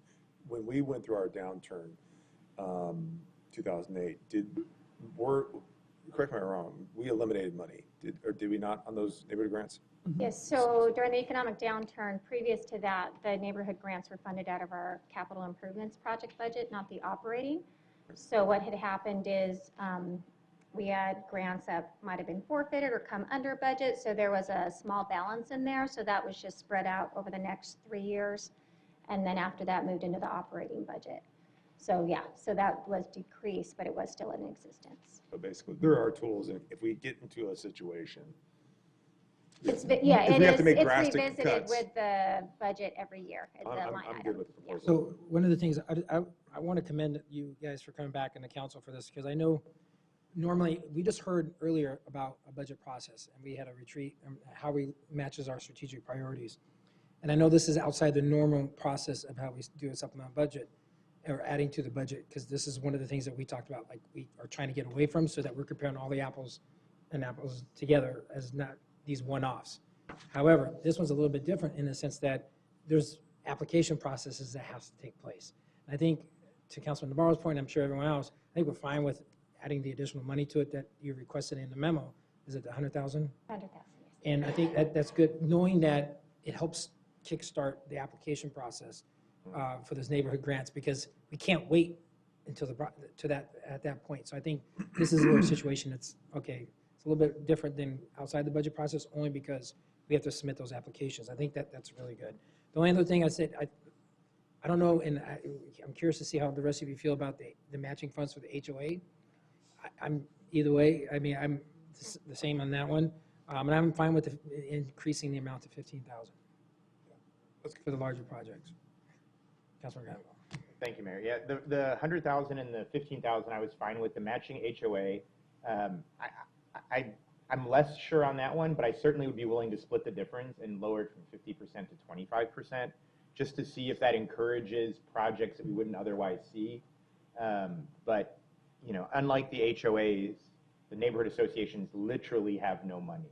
And in this case, in the HOA cases, they're actually sort of making rational economic decisions on how to spend their money. So, Yeah, but isn't there processes in place that you can only use, in terms of an HOA, if you get a grant, it only can be used for the entire, it can't be used for maintenance, or there's certain restrictions. that's true. But it could be a monument sign, it could be fencing around a swimming pool, it could be, and the argument at least could be made that that's exactly what your HOA fees are for. Yeah. Well, I mean, you could look at the restrictions, I guess, but yeah. If it's new, yes. Right. If it's not maintaining an Right, existing, exactly. exactly. Councilman Kuby and Councilman Navarro. So I'm thoroughly in support of increasing the amount of funding and the total amount and then the individual amount. I wanted to make a suggestion about the HOAs. And point of disclosure, I live in a neighborhood association, sorry, HOA, Alameda Estates. And I know that they've been continually frustrated. We've been frustrated because the projects they want to work on relate to water, and they're very expensive projects. And we have a tremendous problem meeting water conservation goals related to HOAs. There's a lot of systems, irrigation systems that have been jerry-rigged from the 70s, and they need kind of major investment. So it's one thing if you're putting up a piece of artwork, and to me, yeah, 50%, that seems fine, and issues like that. But when you're talking about water and trying to meet our water goals, to me, it seems like it would be beneficial to allow perhaps to do that 25% match, but do it just for water, or do 100% match, do 100% and have it just only apply to the water. So increase the water fund for HOAs. Does that make sense? Explaining it. So, because we do have a separate water conservation or water project fund, do we not? It's like there's various programs, incentives for lowering water use for HOAs. The one that is funded through our grant program reduces the turf metering. So it's you could do irrigation systems, you could do switching out some grass, so it's a little more varied. I guess mostly that is what they go after, right? The HOAs are fundamentally doing landscaping and irrigation repairs. Yes, it varies, but yeah, the majority do. Well, in that case, maybe just, I like your idea of a 25% match. I think that makes sense. Just to add that, I mean, and what you were saying, I was kind of thinking, if there was a city benefit to it, 50%. If there's not a city benefit to it, maybe 25%. So a water. All of the grants have to have a community. Yeah. All the grants. So for an HOA, I'm just saying for an HOA. Because if there's like deteriorating right-of-way walls or something, and they're fixing them up, and there's an opportunity to if they're going to match those funds, I'd want, yeah, definitely 100% on that.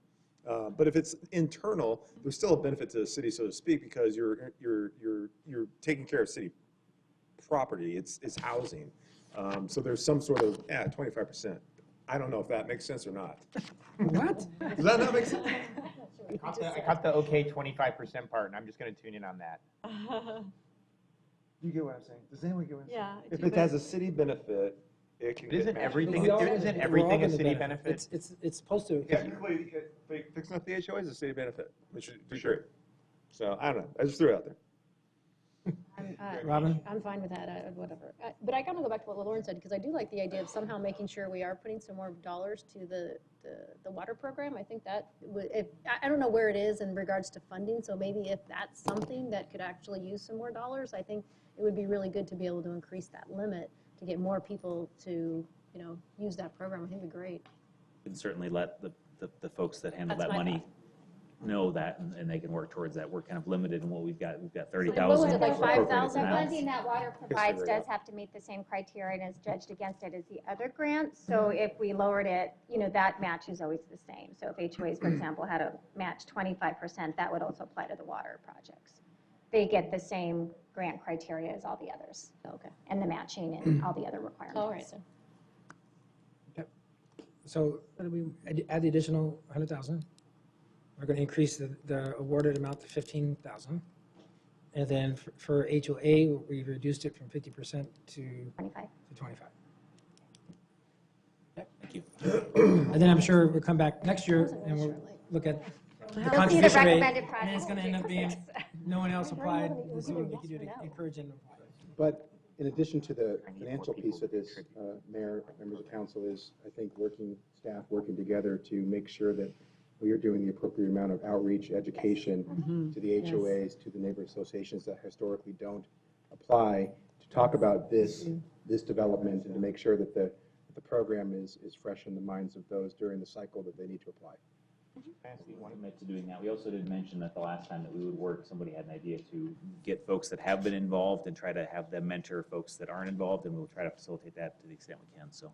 That'd be good. Actually, we talked to somebody that was doing that the other night. Yeah, that's good. One quick question. So assuming this makes it through our CIP budget unscathed and all of that, what would be the cycle where the sort of forms would be changed? So they'd be changed now we are going to start accepting applications for the 18-19 budget cycle. Oh, so it would be It's in the almost operating immediately. budget, so we have to spend it Probably. within that fiscal year. Okay, You have to do it now. gotcha. It got increased. Let's make sure we keep it in the budget cycle though for the future. All right, thank you. All right, next item, a border wall resolution. Councilmember QB and Shapiro. Pardon? Neighborhood walls. He's always thinking about the neighborhood walls. So this is a resolution that's introduced by Councilmember Shapira and I, and is to oppose the proposed construction of the border wall that's being proposed nationally now. And it's not, just to be clear, the border wall is just a part of it. It's also the increased militarization along the border, and including a for-profit prison and increased enforcement agencies and deportation forces. So it's not just the border wall, it's all that comes with it. And so there are a number of states along the border, cities within those states that are passing these resolutions. In Arizona, it's been Tucson, Pima County, Nogales, Flagstaff is considering it this month, and there's another city I'm forgetting. So, you know, I'm really cognizant of the fact that we need to show a Tempe reason or Tempe impacts. When you talk about, first of all, talk about the environment, because this is really obviously an important feature of the border wall, but there's going to be major disruptions to habitat corridors along the border. And we know that in the instance of the Chiricahuas and the jaguar population, they expect an influx of the jaguar population into the Chiricahua Mountains, which is a little frightening when you think about human-animal interactions. And so the environmental impacts are grave and possibly grave, and I realize it's not a Tempe impact, but it's still important to note. There's also the impact on the tribes. This will be the devastating result of the border wall will be to divide the Tohono O'odham Nation in half. So we have the Intertribal Association of Arizona is supportive of a resolution. They've passed a resolution that includes Salt River, Pima, Maricopa Indian community, which are very close and dear partners of ours. They see this as really violating national sovereignty. So that's an important reason, and it has a Tempe connection because we are very close partners with Salt River, Pima, Maricopa Indian community. And then we look at the economic impacts of the border wall. We know that there'll be devastating impacts to the U.S.-Mexico trade relationship. Information presented by staff, we have a $15.9 billion in annual bilateral trade with Arizona. I know Councilmember Navarro is the only council member, I think, focused on the Tempe-Mexico trade relationship, and we want to do much to encourage that relationship and encourage the free flow of jobs and economic opportunities between our country and our state. So that's the sort of economic impact that it could have on Tempe. Then we look at the impact on the people of Tempe, and we know we have a number of immigrants in our community. We have immigrants throughout Arizona. We're a state of immigrants. We're a nation of immigrants. There could be devastating impacts on immigrants, immigrant families, undocumented residents and their families, because we know undocumented residents live with residents and citizens, and we have a culture of fear and people living in the shadows and people living in enormous insecurity. We don't necessarily see those people in our daily lives, but we know from reports from the school districts and school board members that this is a continual sense of fear and haunting in the immigrant community. So for these reasons and more, I'm proposing this no border wall resolution and hope that you'll support it. And I would love to hear what you think. Okay. Any comments? Councilman Navarro. Just a quick question. What other border cities besides Nogales have signed on? And if not, are they going to sign on? Because that... Border cities in Arizona? I'm talking like Douglas, Naco, yeah, right. Nogales, Yuma, or I forget what the border is. Anyways. So they have not, I know Pima County is signed on, and the one I was forgetting was the Intertribal Association, which obviously is all of the tribes within Arizona. So there hasn't, I know this is all in process. This is rapidly happening. Attention was brought to this issue by the Center for Biological Diversity in Tucson, and that's how I was first notified that there's this movement, a swelling movement for cities in border states to stand up and against this resolution. And there's been some thought, why not wait until it's passed and then stand up against it? I think it's better to have some impact on the process and stand with other cities who are realizing that there are economic, environmental, and social impacts to this border wall. I know, no one, well, I can't speak for all of you. I know we might have different opinions about resolutions and about when they're appropriate, but to me, this is an issue that's going to impact Arizona and Tempe in a very grave way. So that's why I'm putting it forward. And I thank you for putting this forward. I mean, first and foremost, I don't think the wall is a good thing. I think I was just with, ironic, I mean, this is kind of interesting. I was with the governor and the general consul from Mexico. And as you mentioned, Mexico is our largest trade partner. And I think money could be better spent as opposed to building a wall, used for community development block grants, used for home funds, used for transit, transportation dollars, healthcare and education. There's so many other things that money could be used for. Just from that standpoint alone, I don't think it's a good thing to build a wall. One of the things I do think is important is we got to make sure if we're going to do something, have something that's going to have an impact. I would also suggest that we would like a letter for those who would like to sign, address it to members of our delegation as well as to the president to say, hey, this money's better spent on the things I just mentioned. That's more of an action item. I mean, but if the consensus is to move forward with a resolution, it's fine. But I think what really would have, the first step would be to write a letter, and we could still do the resolution. But I would rather, a letter I think has a little more teeth, because right now it's a non-binding resolution. And that's the only thing that, if we do that, I'd also suggest we do a letter to the White House and also to our delegation. And those that want to can sign on to it, and those that don't, we can bring that back because we have to approve the letter as a council. I just thought I'd throw that out there. Mayor? Yes, Councilman Shapiro. So do you think we should do both, a letter and a resolution? I mean, if that's the pleasure of the council. I just know a letter has Delegation. a letter has more action than just a non-binding resolution in this matter. But if you want to do both, we could do both. So to the point, yeah, you bring up some great points on wildlife and things like that, the tribal communities and things, but there's and to the points that the mayor made in terms of where that money could actually go and to help resources within the United States, federally funded resources, health care, which is tremendous impact with mental health issues going on. But obviously, talking to Nogales, going to visit in Nogales, the trade between with the farmers and the produce workers, the fact that the building of the wall possibly imposes the tax onto the producers or transportation of those products within the United States, which increases those products to go up. So when you have an impact on our produce within the United States, if the resolution is Trump's going to get, basically Mexico to pay for the wall, it's going to be increased on our backs, not on their backs, but our backs on cost of products coming back and forth. So it does impact the trade, which is a huge impact. The other thing is I really don't think Mexico's going to pay for that wall. No, they're not. But we're going to pay. We're going to pay for it in an increase in the products and how much they cost. But the other impact is, obviously the security of the wall. But there's other sources of security that need to be addressed. Customs is one of the bigger parts of the security that is not being addressed. There's more focus on the Border Patrol, which we have a vast amount of land, and there should be focus on that. But customs and the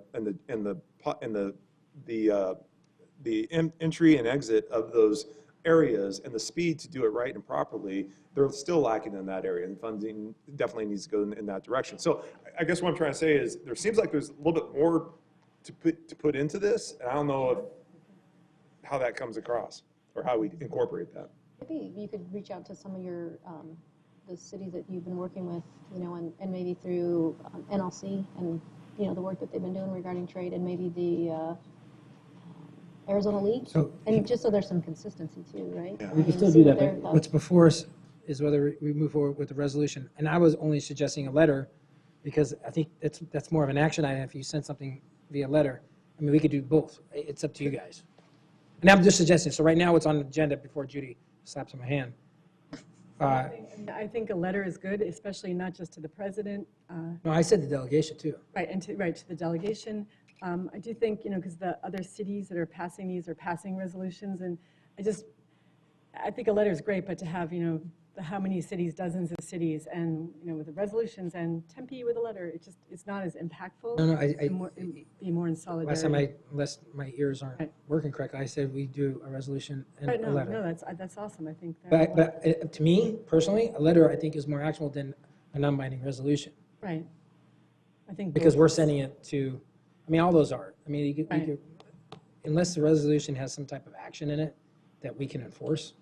Letter we can't either, but a letter is asking for something. Instead of doing this, we would like you to look at this. We can just do both. I mean, it's fine. I think we're all on the same page. We're just discussing semantics. My curiosity, just to that, Mayor, my curiosity is what other cities are getting on board, because in my opinion, when I talk to the National League of Cities, especially when you talk to council members or mayors from Ohio and all these other places back east, or they're not really related to the border, we actually are the ones that have probably the best knowledge of the border, or have the best sense of the impact, or can understand the situation. That's why we traveled down there this summer to take a firsthand look. So I hope that other states and other cities, specifically border cities, can get on board with this. That's my hope. That's where the weight is, in my opinion. Right, that's Okay, wonderful. so move forward with the resolution.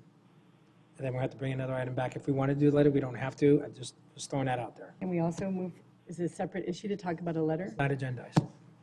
Okay, so Mayor, members of council, I think if the letter substantially said,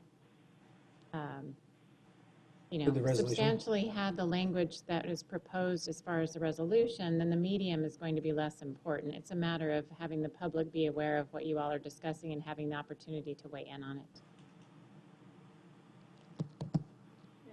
I guess I'd still like to go back and I would like to check in even with the HD Advocacy Committee from NLC, because I'm fairly new to that committee, but I'm hopefully going to be in leadership next year. But I want to kind of check in with them and see what they're doing and see how this impacts them, because what they really work on is human development and what's happening to our residents and our community. So it'd be probably good. And I think if we reach out to Stephanie, she should be able to check within Hilo, and then also what we're doing with HD too, and then maybe economic development. all right, so when we would look at it again, you mean the next work study session, which is when? This be after March, wouldn't it? Because you're talking about, or you're talking about the call and. Yeah, I would just make a phone call to her, just see, yeah. Well, if we go with is this to make a suggestion for some changes to the letter? Because if it's the overall, I mean, can't we just vote on it and with some suggested changes by consulting with the NLC? But it has to come back the way it is. Sure, so Mayor and Council, the next work study session is January 11th. If you wanted something to go out prior to that time, you could direct staff to work on something, and then it could be provided to you. Yeah, I'd like to work on it. Yeah, I would too. Other things I'd like to incorporate also. Is that okay? That's okay with me. Okay. We'll get back, put it on the 11th, and have that discussion with the NLC and our colleagues. See what more we can add to this. And also with the Salt River Pima Maricopa Indian Community, because I did speak with a representative today, and they wanted to get back to their larger group, but they were very supportive because they've already signed on, but they wanted to sort of have the opportunity to weigh in a little as well, so it would be good to, they couldn't exactly say, yes, this is every language that we want. They wanted to maybe look at it. I mean, nothing's preventing us from coming back on 11th and also writing a letter with more detail on it either. Yeah. Mm-hmm. So just for clarity, that would be the letter coming back for the work study session? And a resolution. Resolution. Okay, thank you. All right, thank you. All right, next item. Letter to expand fireplace retrofit program to our residents regarding all the particulate matter that's in our valley. Mr. Granville. Thank you. Of course, this is the very moment where my laptop went blank, but I'll just do this from memory. Long story short, Maricopa County has a program where they will retrofit fireplaces to be gas fireplaces because the 0.25 micron size that fireplaces puts out causes a bunch of health issues. And so by refitting that, life is better. I was very excited to find out about this and wanted to start promoting people in Tempe to using it, only to find out that Tempe isn't on their list of locations where they do this. They only currently do it in South Tempe or South Phoenix. And so I thought, rather than deal with any of the budgetary stuff or any of that other stuff going on, the simplest solution might just be to ask them to extend the program to Tempe. They might throw the letter in the trash, they might do nothing, but at the very least, we will have taken the low-hanging fruit first, and we can decide if later we want to look at our own program. I'm fine. I'm done. And just to add on, I mean, it was in South Phoenix, desperately, obviously needed. Got far worse. They have far worse air pollution than we do in Tempe, according to the county, and so it actually, had a program that makes sense for them over there. But yep, I totally agree. All right, moving right along. Future agenda items? Anybody? If not, get with me. We can put them on the next future agenda items. All right, we're going to move on to the next item on the agenda, which is the Committee of the Whole. Anything? You need something? Oh, sorry. All right, next item is Committee of the Whole. Since there is a time to speak, I know people have already spoken. For those that have not spoken, you may speak on the items I've listed on the Committee of the Whole items. If you could get my attention now, you have up to 3 minutes to address the council under items of the Committee of the Whole. And just for clarification, the reason why we had the opportunity to speak to these items at the beginning of this meeting was because sometimes people would like to say something that's on the Committee of the Whole, but they had to get home to other activities or they had other, obligations. They couldn't stay the length of this meeting. But for those that have stayed, thank you. If there's not anybody in the audience wishing to address us, I'll close that portion of the committee. And if it's okay with the council, I'm just going to move some items around. If I can move items 4B3 if we can take that first, if that's okay. It's in regards to neighborhoods from consequences of short-term vacation rentals, if that's okay. All right. So with that, we are going to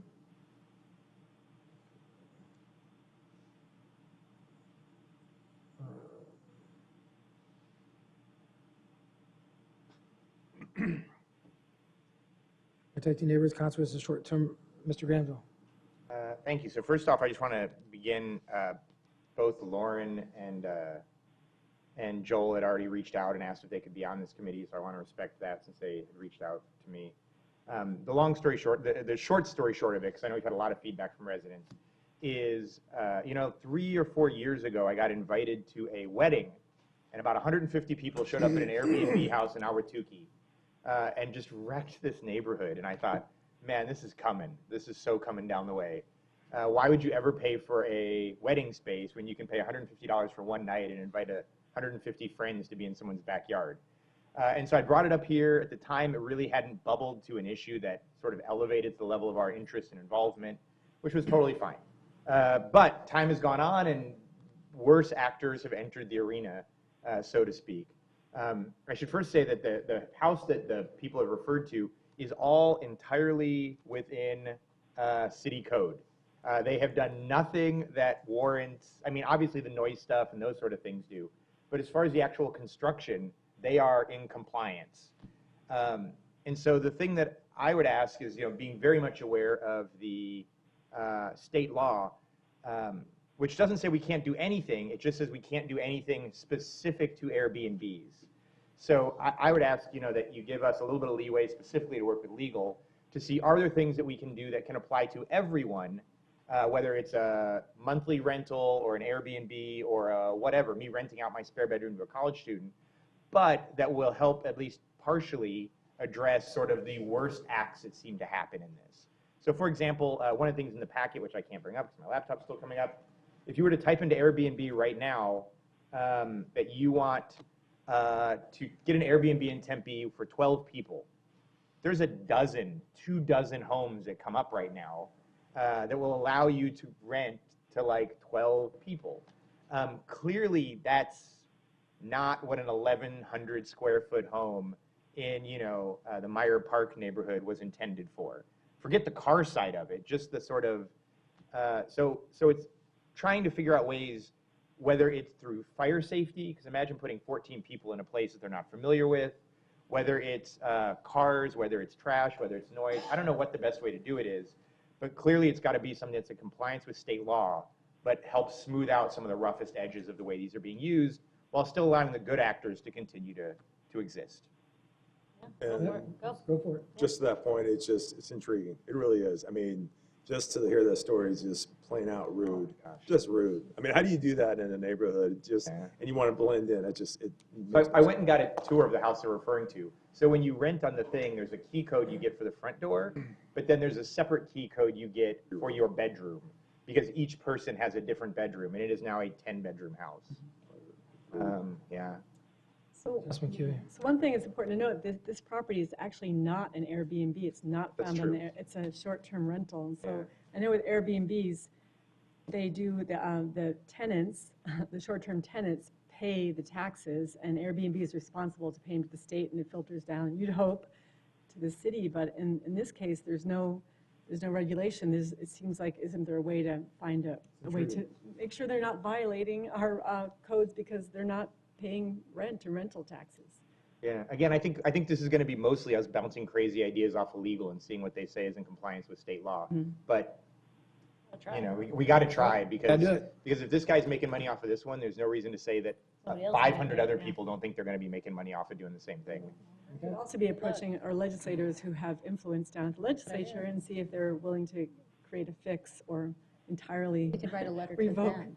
But we could do a resolution. While you work on the fireplaces. A lot of letter writing going on. All righty. Do what you can do. Move forward. All right, and then we'll go back in order. Item B1 is unlawful keeping of pigeons. Mr. Granville. That one's also me. This is just an email I got from a resident. I've actually gotten a few of them over the years. And the issue that this resident had was that his neighbor or her neighbor, I don't recall off the top of my head, they feed the pigeons, hundreds and hundreds of pigeons, because it's their hobby, and so they feed them in the backyard or the front yard or something. There is no code against that, and so the pigeons know where the food is, so they don't go far. And so the surrounding neighbors have hundreds and hundreds of pigeons that just sort of hang out in the trees and over their cars and stuff. And they're feral pigeons. It's not like they're pets. It's not like they're carrier pigeons or something. And so I don't want to reinvent the wheel, but I thought, we'll probably just take a look at Phoenix's code. They've already addressed this. And assuming it meets somewhere in our rules, just adopt it wholesale or based on their experience. The only thing that I would ask, and that's fine, is we used to have pigeons in our code, and it's out. I'm just curious why. I don't know. It took the place of the chickens. So I don't know if it was didn't we used to have it in the code? I don't know, Mayor and Council. I'm happy to look into it. Did we have the issue downtown? Was it the downtown birds? I thought so. That was like the khaki. What you're thinking of is that at one point we used to allow for someone to use an air rifle to shoot pigeons in the city code. That might be the code change we're looking at. That was then. removed several No, years no, ago. it's not. Used to That what it was? Okay. You used to be able to obtain it from the chief. I thought it was something different. It We was put this very hawks in there or archaic something. language that Police that chief council is decided about 10 years ago to remove from the code. Right. How does Peter feel about that? Councilman Kiwi.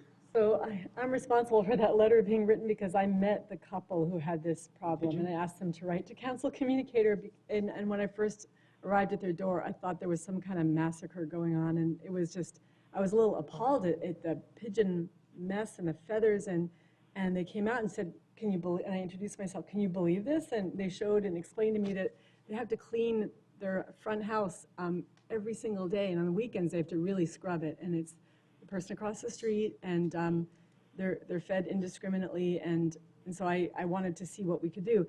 I've since learned that from staff and from PD that there may be some real issues and problems that we can't really manage. I mean, but I'm curious, I'd love for you to see what you can do, but there may be some stumbling blocks, but go Can we for take it. back the spade and neutering for the feral cats? Yeah, that's one problem. I'm still scarred from those debates, those discussions. We sure one thing, but then another. All right, so go ahead and move forward with the committee on that. Great, thank you. All right, next one is the suicide prevention. This is something that Councilman Keating was working on, and he could not be here, but I was going to work with Councilman Keating on this as well. And you heard School Board Member Rodetta Hodge and her comments regarding this. So if it's okay with the council, we have the memo for this item. I do know, personally speaking, my daughters attend Corona del Sol, and they just had a tragedy not too long ago as it relates to this issue. And there's been a couple, actually, that we've been experienced as a family a part of. So this is something I think it's growing. It's not just limited to the high school, it's youth in general. So if they'll be okay with the council to create this committee, with Councilmember Keating and myself, and there's anybody else, that's fine. Okay? So go ahead and add that. And then the next one is strategies to retain and grow businesses in Tempe. Vice Mayor? Yeah, Madam thank you, Mayor. Sanders? This is just something that we've kind of been talking about for a little bit and kind of wanted to wait for the business survey to come out. And honestly, maybe I almost maybe have misspoke a little bit in here in regards to maybe some of the perceptions. But the reality of it is, I think we realize how important businesses to Tempe, whether they're small, medium, large, or independent businesses, it really kind of makes not only Tempe, but the character of Tempe. And we want to make sure we're doing everything we can to retain and grow businesses of all sizes. And one of the things that I've kind of seen happen in the past is we've done a lot of different outreaches and created a lot of tools to be able to use, but we've never really implemented them. So we were talking about like the business survey. They recently just did a community development report. We did the World Cafe a few years ago, the Children's Report. There's just been a lot of things that I think we need to try to work through and incorporate so we can really create the experience of doing business in Tempe to be the best that it definitely can be, and work with community development and economic development and strategic management to bring everything together. Are you talking about non-chain business, mom and pop? Well, that's one thing we definitely want to address. We don't want to limit it. I think we're going to probably narrow the focus once we get the stakeholder group together to see where we can really make a big impact. But I've heard that significantly, especially in the downtown area, how we are not able to bring in independent businesses and how important it is to maybe hopefully create some tools so we can do that in the future. So that will definitely be part of the working group. Great trip in Nashville. Asheville has a council process to where they have priority to mom and pops versus a chain would move in. So all their businesses in downtown are mom and pop. I love that. I mean, I think it would be great, and we've never really talked about it. So I think it's time, and there's just been a lot of good things happening. I think the timing's perfect. You guys are good with that? Yeah, for sure. All right, with that, next item is items in progress. Is there any items in progress? Any of the council? Yes, Councilmember Cubey. Yeah, regarding the animal protection working group, and again, Councilmember Keating can't be here, but we're in agreement.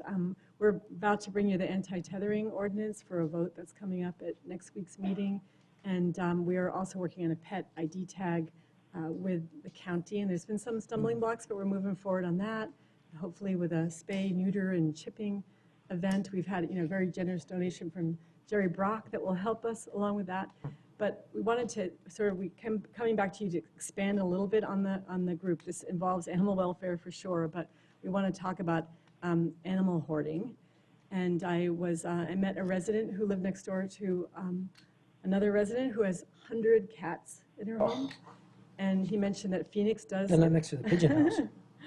So that could be helpful. In 2016, the city of Phoenix passed a anti-hoarding ordinance that defines and prohibits hoarding and requires that anyone convicted of hoarding, whatever that means, receives a mental health evaluation. We know this is not an easy issue. It's not necessarily, you can necessarily come up with a strict number for dogs, cats, and you have to consider the animal rescue and fostering community. It's 100 could be that number.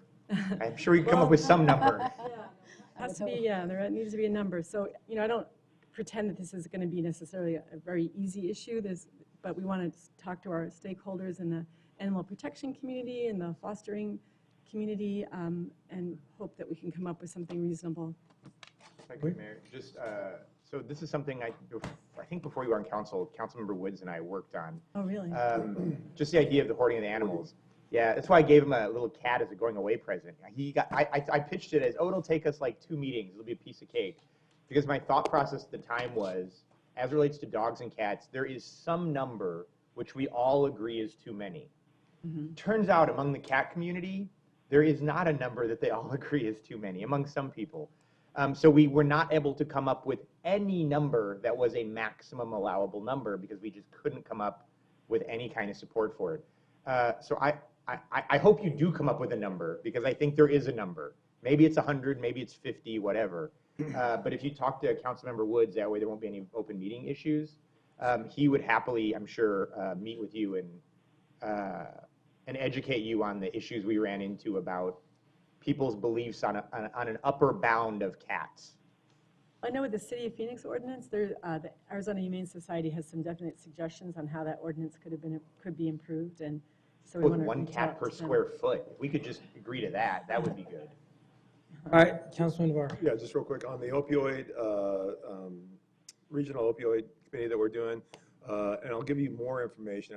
I want to schedule a Cal meeting to give a thorough update, but we just had a PSA done with over 60 people at the Tempe Town Lakes with mayor and councils from East Valley to West Valley, Central County, DEA, sheriffs, healthcare professionals, fire, PD, you name it. And Chris Baxter did a great job on coordinating this whole thing, getting this PSA done. And it's going to be used for individual cities, counties, trying to get it on hopefully local TV and for our cable channels. But it's one of our initial steps. And there's more to come, and I'll schedule something to give you thorough detail. Can I ask you a question? So as part of the opioid group, are you looking at needle exchange Yeah. programs, and will we get a presentation about that? Because there's been a lot of concern raised in the community about needle exchange, and I know that's a difficult issue, and there's a lot of conflicting opinions about what's going on. And So that's our hot topic for at least us in Tempe. That we're gonna get a group going, and we're talking to the people from that one group to be part of it, and we're trying to find some solutions. Yeah, definitely. So. With that, I'll close that portion. I do have one announcement. This Saturday is our Fantasy of Lights Boat Parade at Tempe Beach Park. And wish everyone a happy holiday season. Our next meeting is January 11th. We're adjourned.